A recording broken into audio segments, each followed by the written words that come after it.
नमस्कार मेरे प्यारे श्रोताओं, आज मैं आपके लिए एक ऐसी कहानी लेकर आई हूँ जिसमें आपको घर गृहस्थी के खट्टे मीठे रंग भी दिखेंगे और एक बिगड़ैल लड़के की अजब कहानी भी। ये कहानी सिखाती है कि अच्छी सलाह सोने से भी महंगी होती है और गलत रास्ते की मंजिल हमेशा जेल ही होती है। आइए कहानी शुरू करते हैं। सदियों पहले की बात है। चमनपुर नाम का एक नगर हुआ करता था, जहां पर धनपति नाम का एक बहुत निर्धन सेठ रहा करता था। सेठ का कारोबार बिल्कुल नहीं चलता था। उसके पास एक छोटी सी राशन की दुकान थी जो अब लगभग बंद हो चुकी थी। जीविका का अन्य कोई स्रोत नहीं था। धनपति की उम्र 30 साल पार कर चुकी थी, मगर अभी तक उसका ब्याह नहीं हो पाया था। उसके लिए अच्छा ही था कि जब खुद का पेट नहीं चल पा रहा था तो पत्नी का पेट कैसे पाल पाता।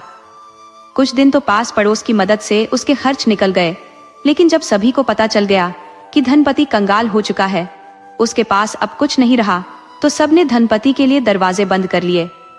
घर में बैठ जाने से या घूमते रहने से कभी किसी का पेट नहीं भरा। पेट भरने के लिए उद्यम जरूरी होता है। सेठ ने भी सोच लिया कि मुझे अब किसी के यहाँ नौकरी कर लेनी चाहिए, तो वह काम की तलाश में नगर में निकल पड़ा। पहले तो वह कहीं मजदूरी की तलाश में था, मगर उसके एक परिचित ने कहा, सेठ, तुम किसी के यहाँ मजदूरी करते अच्छे नहीं लगोगे। पूरे सेठ बिरादरी की नाक कट जाएगी। तुम किसी सेठ के यहाँ मुनीम की नौकरी कर लो, इससे तुम्हें रोजगार भी मिल जाएगा और इज्जत भी बची रहेगी।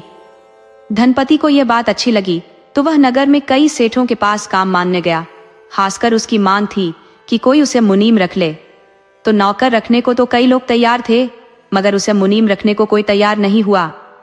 नगर के एक सेठ बिहारी ने तो यहाँ तक कह दिया, जो सेठ अपनी छोटी दुकान को नहीं संभाल पाया, वह हमारे यहाँ मुनीम बनकर इतने बड़े कारोबार को कैसे संभाल पाएगा। हम तुम्हें मुनीम नहीं रख सकते, हमारे पास नौकर का काम है, चाहो तो कर सकते हो। इस तरह धनपति 10 से ज्यादा सेठों के पास गया, मगर सबने एक तरह का ही जवाब दिया। क्योंकि अब धनपति सोच चुका था कि मुझे कहीं मुनीम का काम नहीं मिलने वाला, तो अब जिस सेठ के पास जाऊंगा और वहां मुझे जो भी काम मिलेगा वो काम कर लूंगा।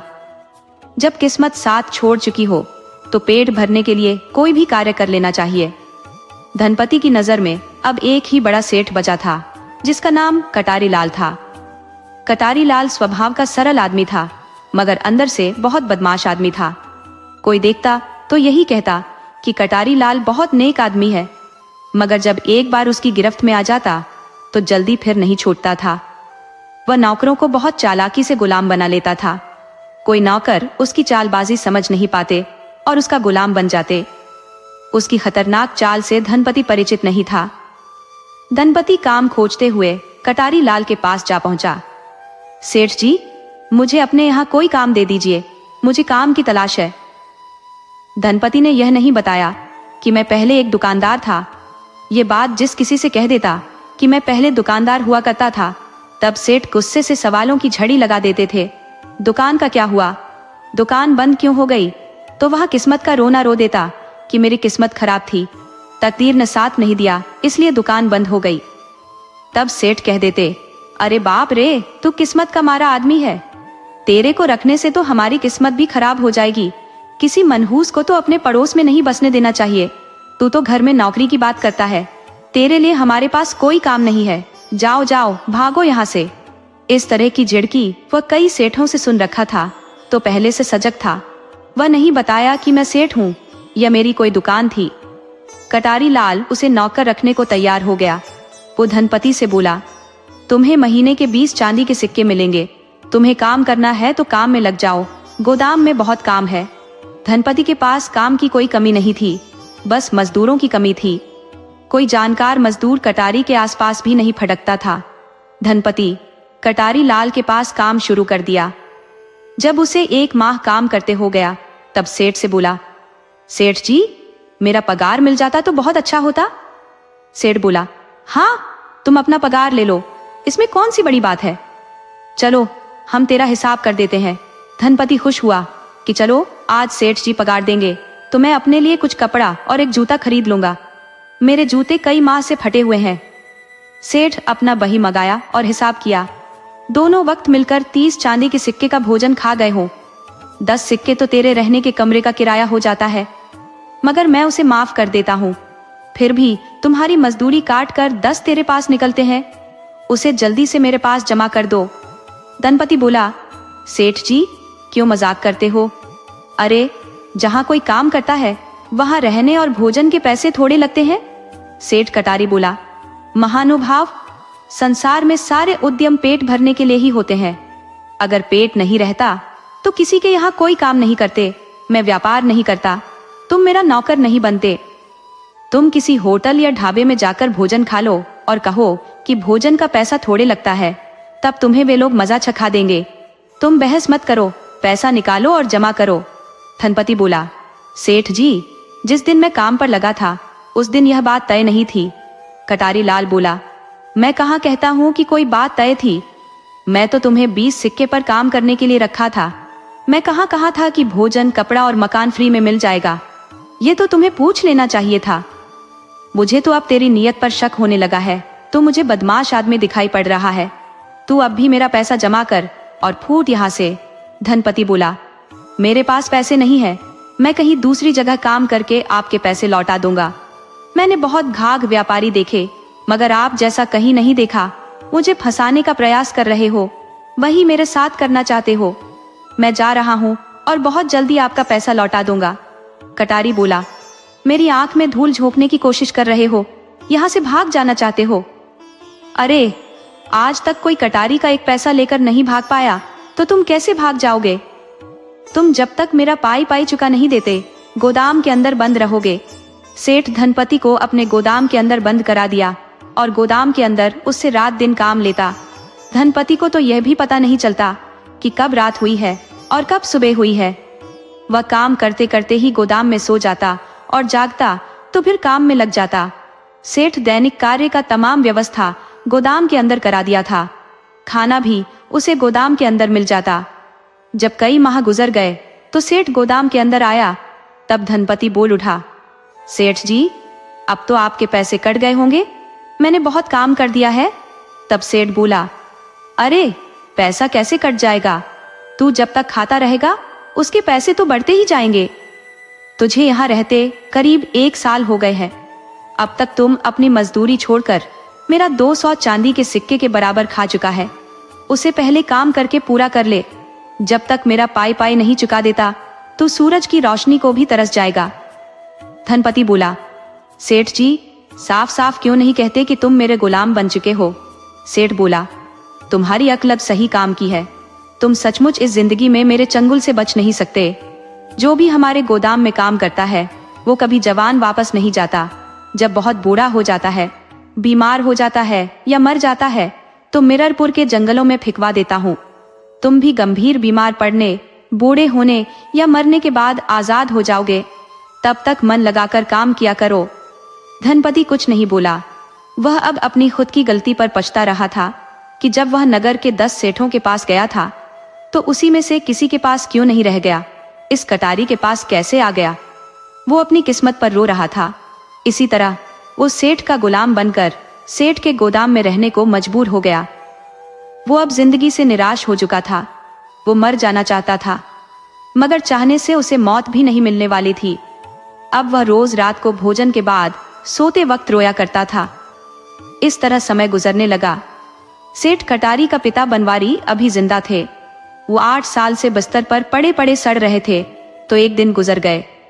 सेठ के घर में नौकरों की जरूरत पड़ गई। बहुत खोजने पर भी नए नौकर सेठ के घर में काम करने को तैयार नहीं हुए। सभी को पता था कि जो सेठ के घर गया वह जिंदा नहीं वापस आएगा, तो कोई ढूंढने से नहीं मिला। मजबूरी में सेठ धनपति को ही घर में बुला लिया। मगर सेठ का घर कोई कैद खाने से कम नहीं था। हर वक्त घर के अंदर से ताला लगा रहता था। जालीदार घर था जहां से निकल पाना मुश्किल था। बंद दरवाजे के बाहर 2 पहरेदार पहरा देते थे। सेठ दिन भर काम करा लेने के बाद धनपति को एक घर में बंद करा देता था। उसी बंद कमरे में सेठ धनपति रोया करता। उधर सेठ कटारी की एक ही बेटी थी जिसका नाम मांडवी था, जिसका ब्याह भगवंत नगर के बड़े सेठ गजाधर से हुआ था। वह अपने बाबा की मृत्यु पर मायके आई थी। वह आधी रात में लघुशंका को उठी तो किसी की सिसकने की आवाज सुनी। वह उस कमरे की तरफ बढ़ गई जिधर से रोने की आवाज आ रही थी।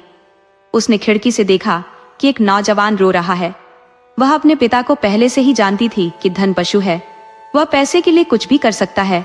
उसे खुद भी सेठ ने कहीं का नहीं छोड़ा था।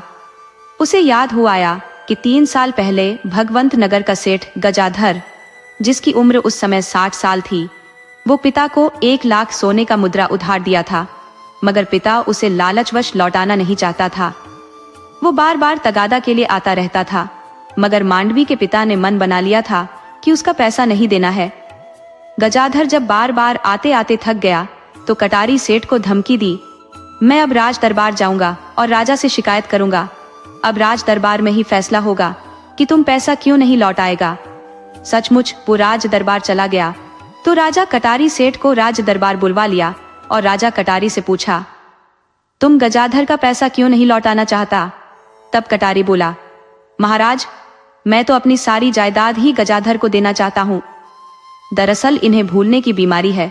मैं अभी कल ही इनसे बात किया था कि मेरी इकलौती बेटी है, मैं आपका ब्याह उससे करा देता हूँ, अब मेरी सारी जायदाद आपकी हो जाएगी। तो इन्होंने हामी भरा था, मगर न जाने क्या हुआ कि राज दरबार आ धमके। अगर इन्हें नहीं मंजूर था तो ये बात मुझसे कहनी चाहिए थी, मैं इनका पैसा लौटा देता। गजाधर औरत का लोभी था। उम्र के आखिरी पड़ाव पर भी औरत की लोलुपता नहीं छूटी थी। वो राजा से बोला, महाराज, आप मेरा ब्याह राज दरबार में ही करा दो। कटारी बात बात पर पलटी मारने वाला आदमी है, यह दरबार से बाहर जाते ही पलटी मार जाएगा। राजा बोला, कटारी, तुम अभी इसी वक्त अपनी बेटी को शादी के जोड़े में राज दरबार बुलाओ और उसका ब्याह गजाधर सेठ से करा दो। कटारी इस बात से बहुत खुश हुआ। वह जानता था कि गजाधर बड़ा सेठ है, इसका कोई वारिस नहीं है। बेटी का ब्याह करते ही सारी संपत्ति मेरी हो जाएगी। ये साला ऐसे ही 2-4 साल में गुजर जाएगा। कटारी बेटी का ब्याह गजाधर से करा दिया। 20 साल की बेटी 60 साल के बूढ़े के साथ चली गई थी। अब वह 3 साल बाद पिता के घर आई थी तो देख लिया कि एक आदमी बंद कमरे में रो रहा है, तो वह खिड़की के पास गई और बोली, अरे तुम इतनी रात में रो क्यों रहे हो? तो वो आदमी कुछ नहीं बोला। तब लड़की बोली, तुम चुप हो जाओ, तुम मुझे गैर नहीं अपना समझो, मैं तुम्हारी मदद करूंगी और इस कैद से मुक्ति दिलवा दूंगी, लेकिन तुम्हें मेरे कहे अनुसार चलना होगा। अभी तुम बिल्कुल चुप हो जाओ, फिलहाल मैं कल तुमसे बात करती हूँ। अभी कोई देख लेगा तो मैं तुम्हारी कोई मदद नहीं कर पाऊंगी। वो नवयुवती वहां से चली गई।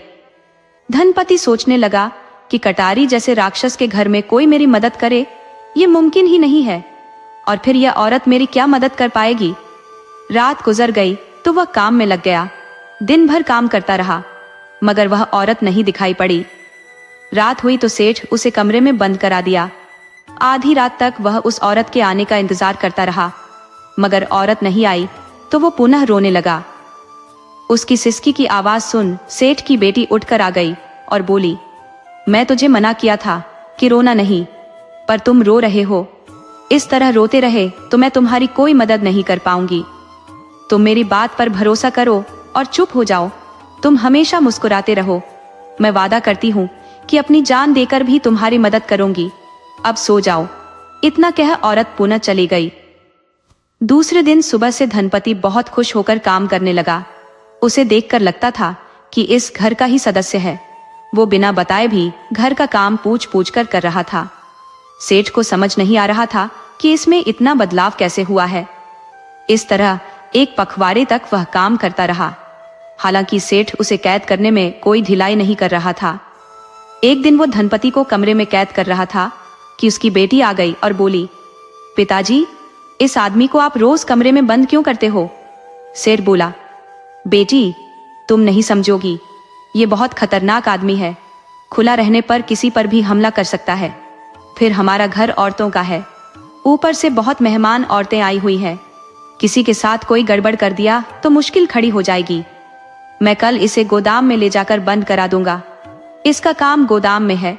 ये गोदाम में ही काम करता था, मगर मजदूर नहीं मिलने के कारण इसे यहाँ लाना पड़ा था। लड़की बोली, क्या पिताजी, आप इस तरह के गुलामों से डरते हो? अरे यह गुलाम है, अपनी पहचान खो चुके हैं। इनकी दशा उस किसान की गाय की तरह है जो रस्सी टूट जाने पर भाग तो जाती है, मगर कुछ देर बाद खुद वापस आ जाती है। ये गुलाम भी कहीं नहीं जाएगा, न किसी का कुछ नुकसान करेगा। आपको लगता है कि यह आपके लिए खतरा है तो इसे हमारे साथ भगवंत नगर भेज दो। हमारे पास एक भी गुलाम नहीं है, वहाँ मजदूर भी बड़ी मुश्किल से मिल पाते हैं। घर का सारा काम मुझे ही करना पड़ता है। सेठ बोला, तुम्हारा दिमाग खराब हो गया है। अरे यह मर्द है, कोई नौकरानी नहीं, वहां तुम अकेली घर में रहती हो। तब सेठ की बेटी बोली, नहीं पिताजी, हमेशा मेहमानों से घर भरा रहता है। 10-15 लोग रोज आ जाते हैं। मैं खाना बनाते और खिलाते बहुत परेशान हो जाती हूँ। आप इसे नहीं भेज सकते तो कोई बात नहीं, मुझे एक नौकर और नौकरानी का प्रबंध करा दो, वरना मैं यहाँ से ससुराल नहीं जाऊंगी। सेठ बोला, मैं तुझे एक नौकरानी और एक नौकर का प्रबंध करा दूंगा, लेकिन इसके विषय में भूल कर भी नहीं सोचना। लड़की बोली, मुझे क्या पड़ी है ऐसे गुलामों के विषय में सोचने की। आपको जो करना है करो, आपको ज्यादा खतरा है तो इसका हाथ पैर बांध कर घर में डाल दो, इसकी आंख पर पट्टी बांध दो, आपकी मर्जी। सेठ की बेटी वहां से चली गई, मगर सोचने लगी कि मैं उसके आगे कुछ ज्यादा ही बोल गई। बेचारा एक पखवाड़े से बहुत खुश था, मगर आज उसका दिल टूट गया होगा। वह चैन से सो न सकी। आधी रात में चुपके से उठकर आई तो देखी कि धनपति कमरे में अभी तक उदास बैठा है। तो वह बोली, अरे तुम अब तक उदास बैठे हो? तुम शायद मेरी बात को बुरा मान गए हो, लेकिन मैं सिर्फ दिखावे के लिए ऐसा बोली थी। मैं तुम्हें हर हाल में आजाद कराकर रहूंगी। मैं तुझे अपने साथ लेकर ससुराल जाऊंगी। अब और तुमसे कुछ नहीं कहूंगी, तुम आराम से सो रहो। धनपति शाम के समय से बहुत टेंशन में था, मगर अब औरत की चाल को समझ गया था कि वह जरूर मुझे आजाद कराने के लिए ही ऐसा कह रही है। अगर मेरे खिलाफ नहीं बोलेगी तो सेठ शंका कर जाएगा। दूसरे दिन सेठ सुबह में ही धनपति को अपने गोदाम में लेकर चला गया। उधर गजाधर सेठ पत्नी को लाने के लिए आ गया। अब मेरी औरत को विदा कर दो। सेठ घर में अपनी पत्नी और बेटी से सलाह लेने गया तो लड़की बोली, पिताजी, पहले तो मैं 3 साल बाद आई हूँ। मुझे 3 साल तक कितना कष्ट उठाना पड़ा है, आप समझ नहीं सकते। आपको यदि मुझे भेजना है तो एक नौकर और नौकरानी का प्रबंध कर दो। वैसे सेठ से बोलो कि लड़की 3 साल बाद आई है तो 1-2 माह रहने के बाद ही जाएगी। कटारी सेठ गजाधर से बोला, आप 1 माह बाद आना, मैं बेटी को भेज दूंगा। अब बहुत दिन बाद आई है तो कुछ दिन रहना बनता ही है। यह सुन गजाधर भड़क गया, ये क्या तमाशा है? तुम जानते हो कि मेरे को हवा छोड़ने की भी फुर्सत नहीं है और तुम मेरी पत्नी को भेजने से आनाकानी कर रहे हो। तब कटारी बोला, सेठ जी, ये घर भी तो उसी को मिलना है, यहाँ का कारोबार भी तो वही दिखेगी। गजाधर ये सुन थोड़ा नरम पड़ा, बोला, तो ठीक है, मैं अब पत्नी को ले जाने नहीं आऊंगा, उसे किसी के साथ भेज देना। कटारी अपनी बला टानने के लिए कह दिया, हाँ मैं किसी के साथ भेज दूंगा। तो गजाधर चला गया। इधर धीरे धीरे 1 माह गुजर गया। कटारी को न तो कोई नौकर मिला, न कोई ऐसा आदमी जो बेटी को उसके ससुराल छोड़ आए। वह बहुत दिमाग लगाने के बाद सोचा कि धनपति को उल्लू बनाता हूँ, वो अपनी रिहाई के लिए जरूर बेटी को ससुराल छोड़ आएगा और जब छोड़ कर आएगा तब उसे पुनः गोदाम में कैद कर लूंगा। तो वह धनपति के पास गया और बोला, धनपति, यदि तुम चाहते हो कि मैं तुझे आजाद कर दूं, तो एक मेरा काम करना होगा, तुम्हें मेरी बेटी को भगवंत नगर छोड़कर आना होगा। धनपति बोला, सेठ जी, आप जो भी कहोगे मैं मानने को तैयार हूँ, बस मुझे आजाद कर दो। मैं जिंदगी भर आपके यहाँ काम करता रह जाऊंगा, मगर स्वतंत्र होकर। मुझे यह गुलामी अच्छी नहीं लगती। मैं वादा करता हूँ कि मैं आपका हर कहा मानूंगा। सेठ बोला, ज्यादा होशियार मत बनो, मैं जितना कहता हूँ उतना करके आओ। हाँ, तुम कोई चालाकी दिखाने की कोशिश मत करना, क्योंकि 2 मेरे आदमी तुम्हारे पीछे पीछे भेष बदल कर जाएंगे और तुम्हारे पीछे पीछे छिपकर यहाँ तक आएंगे। धनपति बोला, सेठ जी, मैं अब आपका गुलाम हूँ, मुझे आपकी हर आज्ञा मंजूर है। सेठ बेटी के पास गया और बोला, मैंने एक आदमी का व्यवस्था कर दिया है, तुम उसके साथ ससुराल चली जाना और वहां जाते ही उस आदमी को वापस भेज देना। लड़की पहले यह जानना चाहती थी कि आखिर वह आदमी कौन है। वह सेठ से पूछ ली, पिताजी, आप किसके साथ मुझे ससुराल भेज रहे हो? तब कटारी बोला, तुम उस गुलाम धनपति के साथ चली जाना। लड़की बोली, लेकिन आप कह रहे थे कि वो खतरनाक आदमी है। तब कटारी बोला, बेटी है, इस वक्त धनपति एक चूहा है, तुम उसके साथ आराम से जा सकती हो। लड़की बोली, मेरे नौकर का क्या हुआ? तब सेठ कटारी बोला, उसकी चिंता मत करो, प्रबंध होते ही भिजवा दूंगा। तुम चाहो तो उस चूहे को 1-2 माह अपने यहाँ रख लेना, जब मैं कोई नौकर भेजूंगा तब उसे वापस भेज देना। धनपति बहुत काम का आदमी है, 4 मजदूरों का काम अकेले कर जाता है। सेठ की बेटी मांडवी बोली, ठीक है पिताजी, जब आप नौकर भेज दोगे तो इस धनपति को आपके पास भेज दूंगी। दूसरे दिन ही सेठ धनपति के साथ बेटी को भेज दिया। भगवंतपुर चमनपुर से 90 मील दूर था। तांगे से जाने में भी 2.5 दिन लग जाते थे। सेठ के पास बहुत धन था, मगर तांगा नहीं खरीदा था, तो किराए के तांगे से दोनों को साथ भेज दिया। तांगा दिन भर चलता रहा। शाम होने पर सेठ की बेटी और धनपति एक सराय में कमरा लेकर ठहर गए, जबकि तांगे वाला अपने तांगे की रखवाली के लिए तांगे के पास सो रहा। सराय में जब मांडवी और धनपति ठहरे तब दोनों को बात करने का फुर्सत मिल गया। अब दोनों खुलकर बात कर सकते थे। धनपति बोला, देवी जी, आपका बहुत उपकार कि मुझे आजाद करा दिया। मैं भोर में यहाँ से भागकर कहीं चला जाऊंगा। मांडवी बोली, तुम इतनी जल्दी घबरा जाते हो? अरे भागकर कहाँ जाओगे? जहां भी जाओगे तुम्हें तुम्हारी परेशानियां पीछा करती रहेंगी। अब तुम मुझे बताओ कि तुम कौन हो, मेरे पिता के पास कैसे फंस गए? तब धनपति ने अपनी जिंदगी की सच्चाई बता दी। मैं चमनपुर का ही एक गरीब सेठ था। मेरे पास एक किराना दुकान थी। पूंजी नहीं होने के कारण मेरी दुकान टूट गई। मजबूरी में मुझे उसे बेचना पड़ा। जब भूखमरी की नौबत आई तो काम खोजने घर से निकला। मुझे कई जगह काम भी मिला, मगर मेरा दुर्भाग्य था कि कटारी सेठ के यहाँ फंस गया और उसने मुझे धोखे से गुलाम बना दिया। बस इतनी सी मेरी कहानी है। मांडवी बोली, तुम्हारे बच्चे और पत्नी कहाँ है? तब धनपति बोला, गरीब का ब्याह कहाँ होता है कि उसके पास बच्चे और पत्नी हो। मांडवी कुछ अपनी बात कहने से पहले धनपति का बैकग्राउंड खंगाल लेना चाहती थी कि वास्तव में मेरे काम का है भी या नहीं। जब अच्छी तरह परख ली कि इसका कोई नहीं है, तब बोली, तुम मेरे विषय में कुछ नहीं पूछोगे कि मैं खुश हूं या नहीं? मेरा पति कैसा है? मेरा ससुराल कैसा है? धनपति बोला, आप धनवान की बेटी हो, आपको भला क्या तकलीफ हो सकती है? तब मांडवी बोली, मेरी तकलीफ पहाड़ से भी बड़ी है, सुनोगे तो कलेजा मुंह को आ जाएगा। तुम नहीं जानते कि जितना दर्द एक औरत सह लेती है उतना कोई मर्द नहीं सह सकता। धनपति बोला, माफ करना, मैंने आपको बहुत सुखी मान लिया था, परंतु आप भी दुखियारी हो, मुझे नहीं पता था। दरअसल मैं अकेले ही रहा हूँ, मुझे कभी किसी औरत को समझने का मौका नहीं मिला। आप मुझे अपनी व्यथा सुनाइए, दुख दर्द बांट लेने से दर्द कम हो जाता है। तब मांडवी ने बताया, मेरे पिता धन के लोभ में एक बूढ़े से ब्याह करा दिए। वो मेरे दादा की उम्र का है। जब से मैं ब्याह कर गई हूँ, मुझे वह एक दिन भी मर्द का सुख नहीं दे सका। मैं विवाहित होते हुए अब तक कुंवारी हूँ। उस सेठ के पास धन की कोई कमी नहीं है, मगर मेरे लिए सब बेकार है। बहुत बड़ी हवेली है, उसमें अकेली रहती हूँ। हवेली मुझे काटने दौड़ती है। धनपति बोला, आपने अपने पिता से कहा था कि आपका घर हमेशा मेहमानों से भरा रहता है, आपको नौकर या नौकरानी चाहिए। तब मांडवी बोली, आप जब इतना सरल रहोगे तो हमेशा गुलाम रहोगे। अरे मैंने आपसे वादा किया था कि आपको आजाद कराऊंगी, तो मैंने उनके सामने झूठ बोल दिया। मैं जानती थी कि मेरे पिता जरूरत पर मुझे दोबारा कहीं बेच देंगे, मगर अपनी आंटी से एक कौड़ी डीला नहीं करेंगे। आप खुद से अनुमान लगाओ कि कोई भी आदमी क्या किसी गैर के साथ बेटी को भेज सकता है? लेकिन मेरे पिता ने भेज दिया, ये जानते हुए कि रास्ते में रात होगी, दोनों को साथ ठहरना पड़ेगा, शायद एक कमरे में एक बिस्तर पर, फिर भी भेज दिया। अब आप और हम इस कमरे में हैं, सचमुच एक बिस्तर है। एक आदमी बिस्तर पर सोएगा तो दूसरा भूमि पर, या फिर हम एक बिस्तर पर मजबूरी में सोएंगे। धनपति बोला, मैं भला गरीब आदमी बिस्तर पर बैठ कैसे सकता हूँ?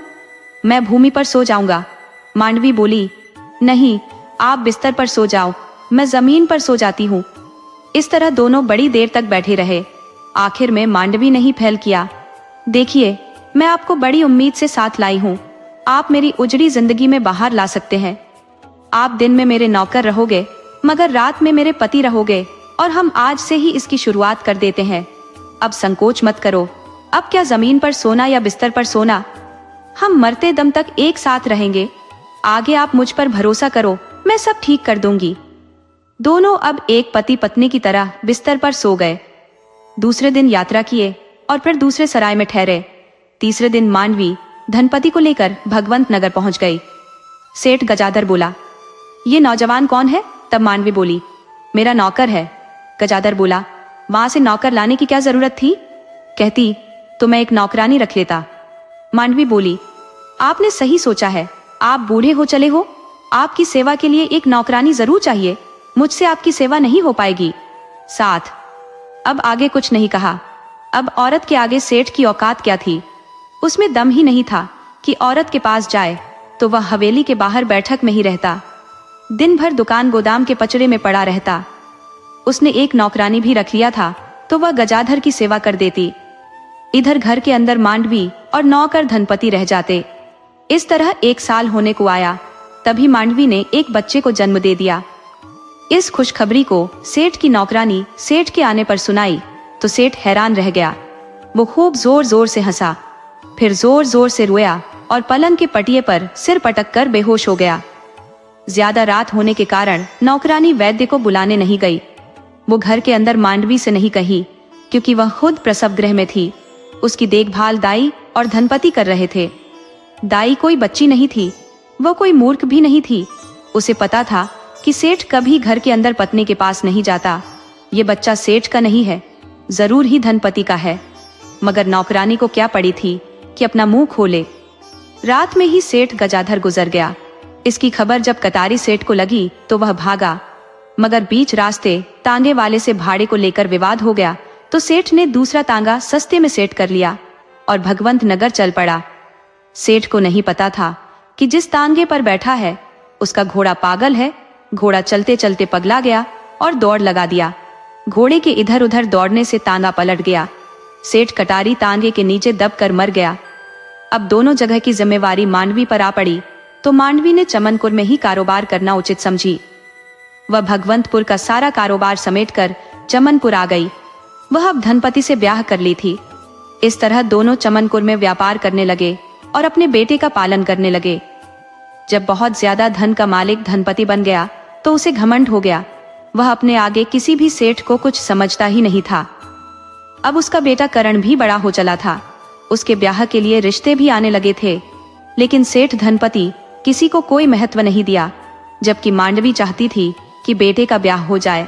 वह कई बार धनपति को समझाई भी, इस तरह किसी से बेरुखी से पेश मत आओ। आखिर बेटे का ब्याह किसी सेठ के यहाँ ही करना है।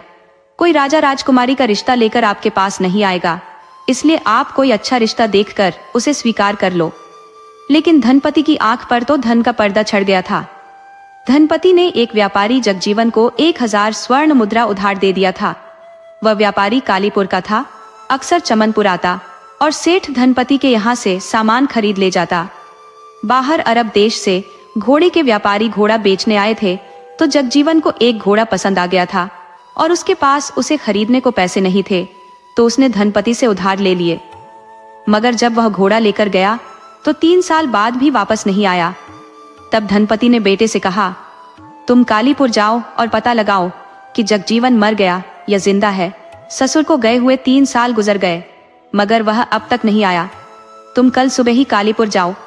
सेठ ने तो बेटे से कह दिया, मगर यह भूल गया कि कालीपुर 70 मील दूर है। 2 दिन आने और 2 दिन जाने में लगेगा। तो सेठ का बेटा करण कालीपुर के लिए चल दिया। पहले दिन चलने के बाद वह एक सराय में ठहर गया। सराय में कालीपुर के व्यापारी ठहरे थे। वह करण से पूछ लिए, भाई तुम्हें कहाँ जाना है?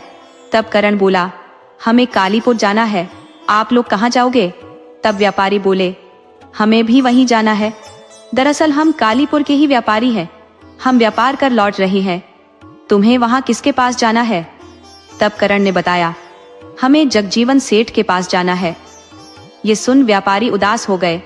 वो कुछ कहना चाहते थे मगर नहीं कह पाए तो करण ने पूछ लिया, आप लोग जगजीवन को जानते हो? तब एक व्यापारी बोला, हाँ हम जानते तो हैं, मगर वह 3 साल से हमसे नहीं मिला है, पता नहीं कहाँ रहता है। अब उसका हमारा व्यापार अलग किस्म का है तो कभी मुलाकात नहीं होती। इस प्रकार दूसरे दिन चलने के बाद रात होते होते करण कालीपुर पहुंच गया। व्यापारियों ने उसके घर का पता बता दिया था। वह जगजीवन के घर पहुंच गया। घर ढूंढने में करण को कोई परेशानी नहीं हुई। दरवाजे पर जगजीवन की बेटी बैठी थी। तो करण ने पूछ लिया, जगजीवन जी का यही घर है? लड़की बोली, हाँ उनका यही घर है, कहिए क्या काम है? करण बोला, जगजीवन जी घर पर है। लड़की ये सुन उदास हो गई, उसके आंख से आंसू बहने लगे। तभी घर में से एक विधवा औरत निकली और बोली, तुम कौन हो बेटा, कहाँ से आए हो? तब करण ने बताया, मैं चमनपुर से आया हूँ, सेठ जी से ही काम था। तब औरत बोली, बबुआ सेठ जी 3 साल पहले गुजर गए, उन्हें पता नहीं कैसे घुड़सवारी का रोग लग गया। वह एक घोड़ा खरीद भी ली थे, मगर वह घोड़ा ही सेठ का काल बन गया। सेठ जी घोड़े से गिरकर मर गए। करण वहां से चलने को हुआ तो औरत ने उसे रोक दिया। रात में कहाँ जाओगे, यहाँ कोई भले लोग नहीं रहते, तुम हमारे घर में ठहरो, कल चले जाना।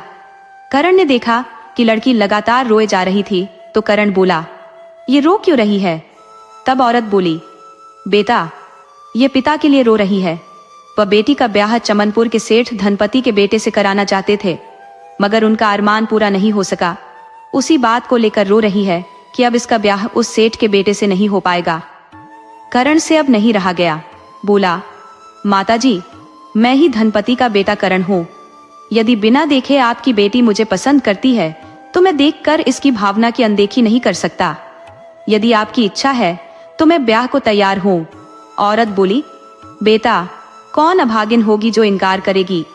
मेरी बेटी की तुम जिंदगी संवार रहे हो और मैं न कह दूं, ऐसा कैसे हो सकता है?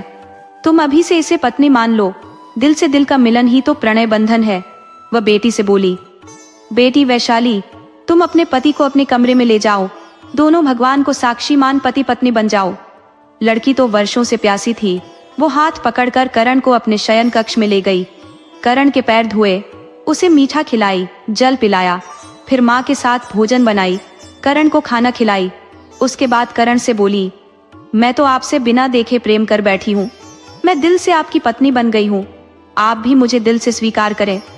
करण बोला, मुझे जरा भी संशय होता तो आपके शयन कक्ष में क्यों आता? आप मुझे स्वीकार हो, मैं भी दिल से आपको पत्नी मान चुका हूँ, हम भगवान को साक्षी मान जिंदगी की शुरुआत करें। इस तरह कोई 1 पखवाड़ा तक करण कालीपुर में रह गया। वह तो वैशाली की माँ बोली, बेटा तुम्हें आए हुए ज्यादा वक्त बीत गया है, सेठ धनपति बहुत परेशान होंगे, हो सकता है वह यहाँ भी आ जाए। इससे पहले तुम यहाँ से चले जाओ, साथ में वैशाली को लेते जाओ। मैं जानती हूँ तुम एक दूसरे के बगैर एक दिन भी नहीं रह सकते। करण बोला, आपकी बात सत्य है, मैं अपनी पत्नी के बगैर नहीं रह सकता, मेरा मन किसी कार्य में अब लगेगा ही नहीं, मगर जब पत्नी मेरे घर में रहेगी तो मुझे पूर्ण संतोष रहेगा और मैं अपना कारोबार बिना किसी चिंता के कर पाऊंगा। लेकिन मेरी पत्नी आपके पास रह गई तो मेरा मन तो यहीं रह जाएगा। औरत बोली, मैं सारी तैयारी कर दी हूँ, सुबह में चले जाना। दूसरे दिन करण वैशाली को लेकर अपने नगर चमनपुर चल पड़ा, मगर उसका स्वागत घर में नहीं हुआ। पिता ने साफ कह दिया, ये औरत तुम्हारी पत्नी नहीं बन सकती, जहां से इसे उठा लाया है वहीं इसे छोड़ आओ। करण बोला, पिताजी ये लड़की मुझे सड़क पर नहीं मिली है, बल्कि एक संस्कारी परिवार की है, ये जगजीवन की बेटी है। धनपति बोला, जगजीवन और संस्कारी, तुमने ये सोच कैसे लिया? साला मेरा 1000 स्वर्ण मुद्रा लेकर भाग गया। करण बोला, पिताजी आप हमारी बात सुनते नहीं, सिर्फ अपनी कहते जा रहे हो। अरे जगजीवन अब इस दुनिया में नहीं है, वह जब यहाँ से घोड़ा खरीद कर गए थे तभी घोड़े से गिरकर मर गए थे, इसीलिए आपका पैसा लौटाने नहीं आ सके थे। वह अपनी पत्नी से भी नहीं बताए थे कि मैंने किसी का उधार लिया है, उनकी बेटी अनाथ हो चुकी थी, इसलिए मैंने इससे ब्याह कर लिया। ये रूप गुण की खान है, बहुत संस्कारी और धर्मपरायण है। सेठ बोला, मैंने यहाँ कोई अनाथालय नहीं खोल रखा है कि अनाथों को ढूंढ ढूंढ कर लाओ और इस अनाथालय में रखो। तो यदि तुम्हें इस घर में रहना है तो इस लड़की को छोड़कर आना ही पड़ेगा, वरना इसके साथ तुम भी चले जाओ। करण की माँ मांडवी सेठ की कड़कती आवाज सुन घर से बाहर आई। वह तुरंत बहू का हाथ पकड़कर घर के अंदर ले गई। सेठ पत्नी पर भी आंख दिखाया तो वह औकात याद दिला दी। अपने गिरेबान में झांक कर देख लो कि तुम कहाँ खड़े हो, मैं तुम्हारी हर बात बर्दाश्त कर सकती हूँ, मगर बेटे का अपमान हरगिज नहीं सह सकती। आइंदा बेटे बहू पर आंख दिखाए तो अच्छा नहीं होगा। धनपति को अपनी औकात समझ में आ गई थी कि वह जो कुछ है मांडवी की कृपा से है, इसके आगे वह कुछ नहीं बोल सकता। मगर उसके आंख में जगजीवन की बेटी कांटा बनकर चुभने लगी। ऐसी बात नहीं कि वह सुंदर नहीं थी, कोई कमी थी उसमें। कमी थी तो पैसे की, कि साथ कुछ नहीं लाई थी। जबकि धनपति बेटे से उम्मीद लगा बैठा था कि दहेज में लाखों स्वर्ण मुद्रा तो ला ही देगा। अब पत्नी के सामने तो भीगी बिल्ली बन गया, मगर अंदर अंदर सुलगता रहा कि जगजीवन की बेटी को किसी तरह भगा देना है। जब कभी घर में अकेली मिलती है उसे भगा दूंगा। इस तरह उसे मौका ही नहीं मिल रहा था। वैशाली को रहते 1 साल गुजर गए। उसके अब पांव भारी हो गए थे।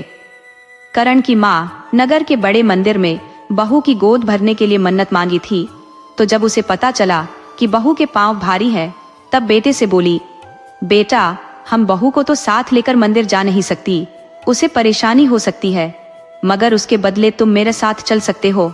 वो बेटी को साथ लेकर मंदिर प्रसाद चढ़ाने चली गई। मंदिर 3 मील दूर था। आने जाने में और पूजा करने में 3-4 घंटे का समय लग जाना था। जब दोनों चले गए तो सेठ को सुनहरा मौका मिल गया। सोच लिया कि अब मैं वैशाली को घर से भगा सकता हूँ। वो वैशाली के पास गया और बोला, कुतिया की बच्ची, तू अभी मेरे घर से निकलकर भाग जा, वरना मैं तेरी गला दबाकर मार डालूंगा। तू क्या मेरे घर को अपनी दादा की दालान समझ बैठी हो? अभी निकल जा। तब वैशाली बोली, मैं आपके कहने से इस घर से नहीं जाने वाली। हाँ, मेरा पति कह देगा तो चली जाऊंगी।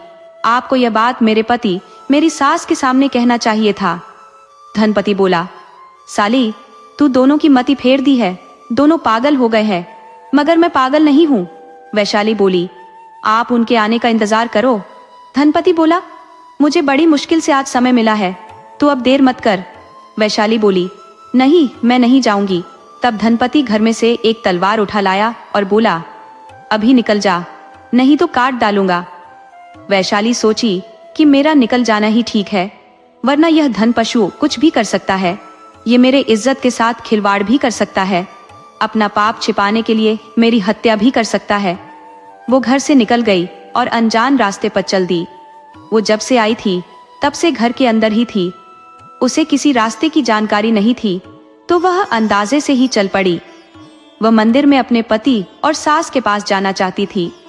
वह नगर से बाहर का रास्ता पकड़ ली। उसने किसी से रास्ता पूछा भी नहीं। उधर पूजा कर्म के बाद माँ बेटा लौट रहे थे तो करण बोला, माँ, इस रास्ते में सुबह में बहुत भीड़ हो जाती है, हम बाहर वाला रास्ता पकड़ लेते हैं। तो दोनों नगर के बाहर वाले रास्ते से चल पड़े। संयोग से उसी रास्ते वैशाली जा रही थी। दूर से देखकर करण बोला, माँ, वह औरत लगता है कि वैशाली है। तब माँ बोली, वह यहाँ क्यों आएगी? अरे, होगी कोई दूसरी औरत। कि तभी वैशाली पास आ गई और पति और सास को देख रोने लगी।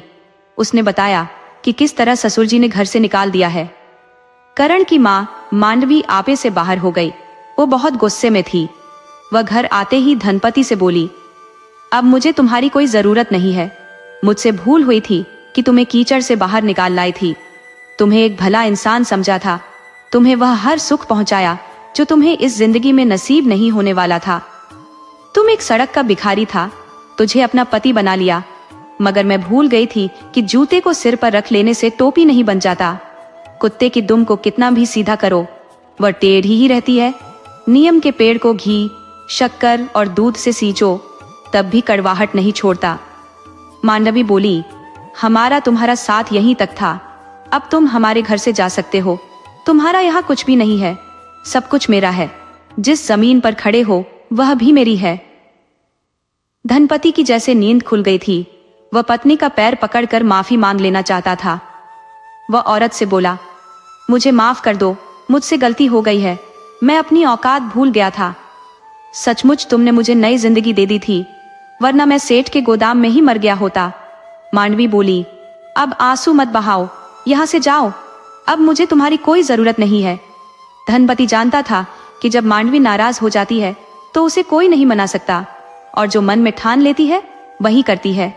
वो रोते हुए जाने लगा। तभी वैशाली सामने आकर खड़ी हो गई और बोली, पिताजी, आप कहीं नहीं जाएंगे, सारे फसाद की जड़ तो मैं हूँ, मैं इस घर से चली जाती हूँ। मांडवी बोली, बहू, पगला गई हो, तुम यह क्या कह रही हो? सेठ को जाने दो। तब वैशाली बोली, माँ, पिताजी को माफ कर दो, ये अपनी गलती मान चुके हैं। गलती इंसान से ही होती है, मगर इंसान जब अपनी गलती स्वीकार कर ले तो उसे माफ कर देना चाहिए। सेठ जी, ये आपके पति है। किसी औरत को जीते जी पति का त्याग नहीं करना चाहिए। आज आप अपने पति को छोड़ दो, कल मैं छोड़ दूं। यह तो एक नियम बन जाएगा। हमें कोई नियम नहीं बनाने हैं।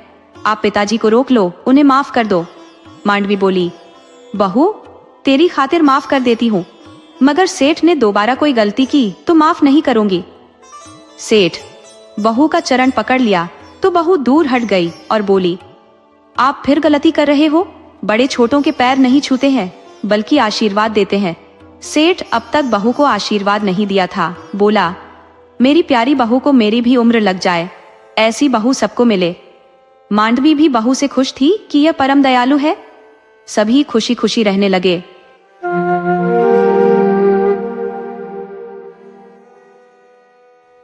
पुराने समय की बात है। सुमंत नगर नाम का एक नगर था, जहां बहुत बड़े बड़े अमीर सेठ रहा करते थे। उस समय के सबसे अमीर नगरों में सुमंत नगर का नाम था। बहुत दूर दूर के व्यापारी उस नगर में व्यापार करने आते थे। जो सामान कहीं भी नहीं मिलता, वह सुमंत नगर में मिल जाता था। उस नगर की सबसे बड़ी खासियत थी कि सामान सस्ते में मिलता था, तो उस नगर में व्यापारियों का जमावड़ा लगा रहता था। उस नगर से 101 मील की दूरी पर एक जंगल था, जिसे लोग दानव वन कहते थे। उस जंगल में इंसान तो क्या, पालतू जानवर भी जाने में बहुत डरते थे। उस जंगल में भयानक खूंखार जंगली जानवरों का बसेरा था, तो लोगों का अनुमान था कि जंगल में दानव रहता है। इस डर से लोग जंगल की तरफ जाते ही नहीं थे। लेकिन इन सब बातों से अलग उस जंगल में एक महात्मा तपस्या किया करते थे। वह अपनी तपस्या से 6 महीने में एक बार उठते और नगर में भिक्षा के लिए आ जाते। वो सिर्फ 5 घरों से भिक्षा लेते और लौट जाते। उन्हें 5 घरों से जितना मिल जाता वही उनके लिए काफी हो जाता। हालांकि धनी सेठों का नगर था।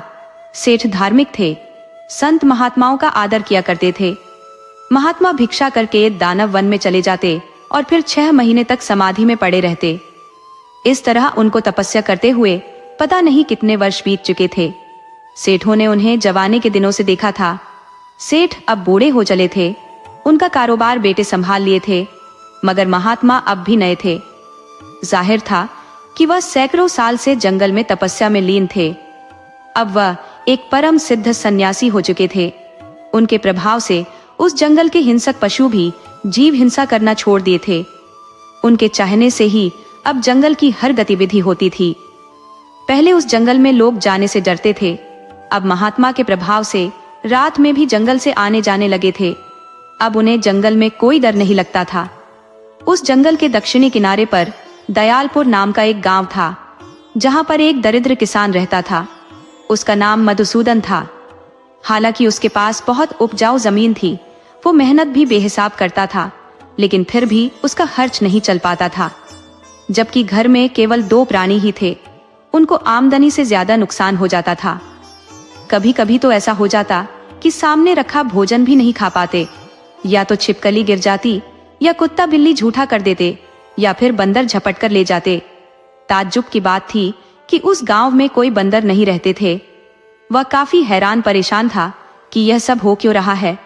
घर में रखे पैसे और अनाज भी गायब हो जा रहे हैं। संदूक में ताला लगा है और पैसे गायब हैं।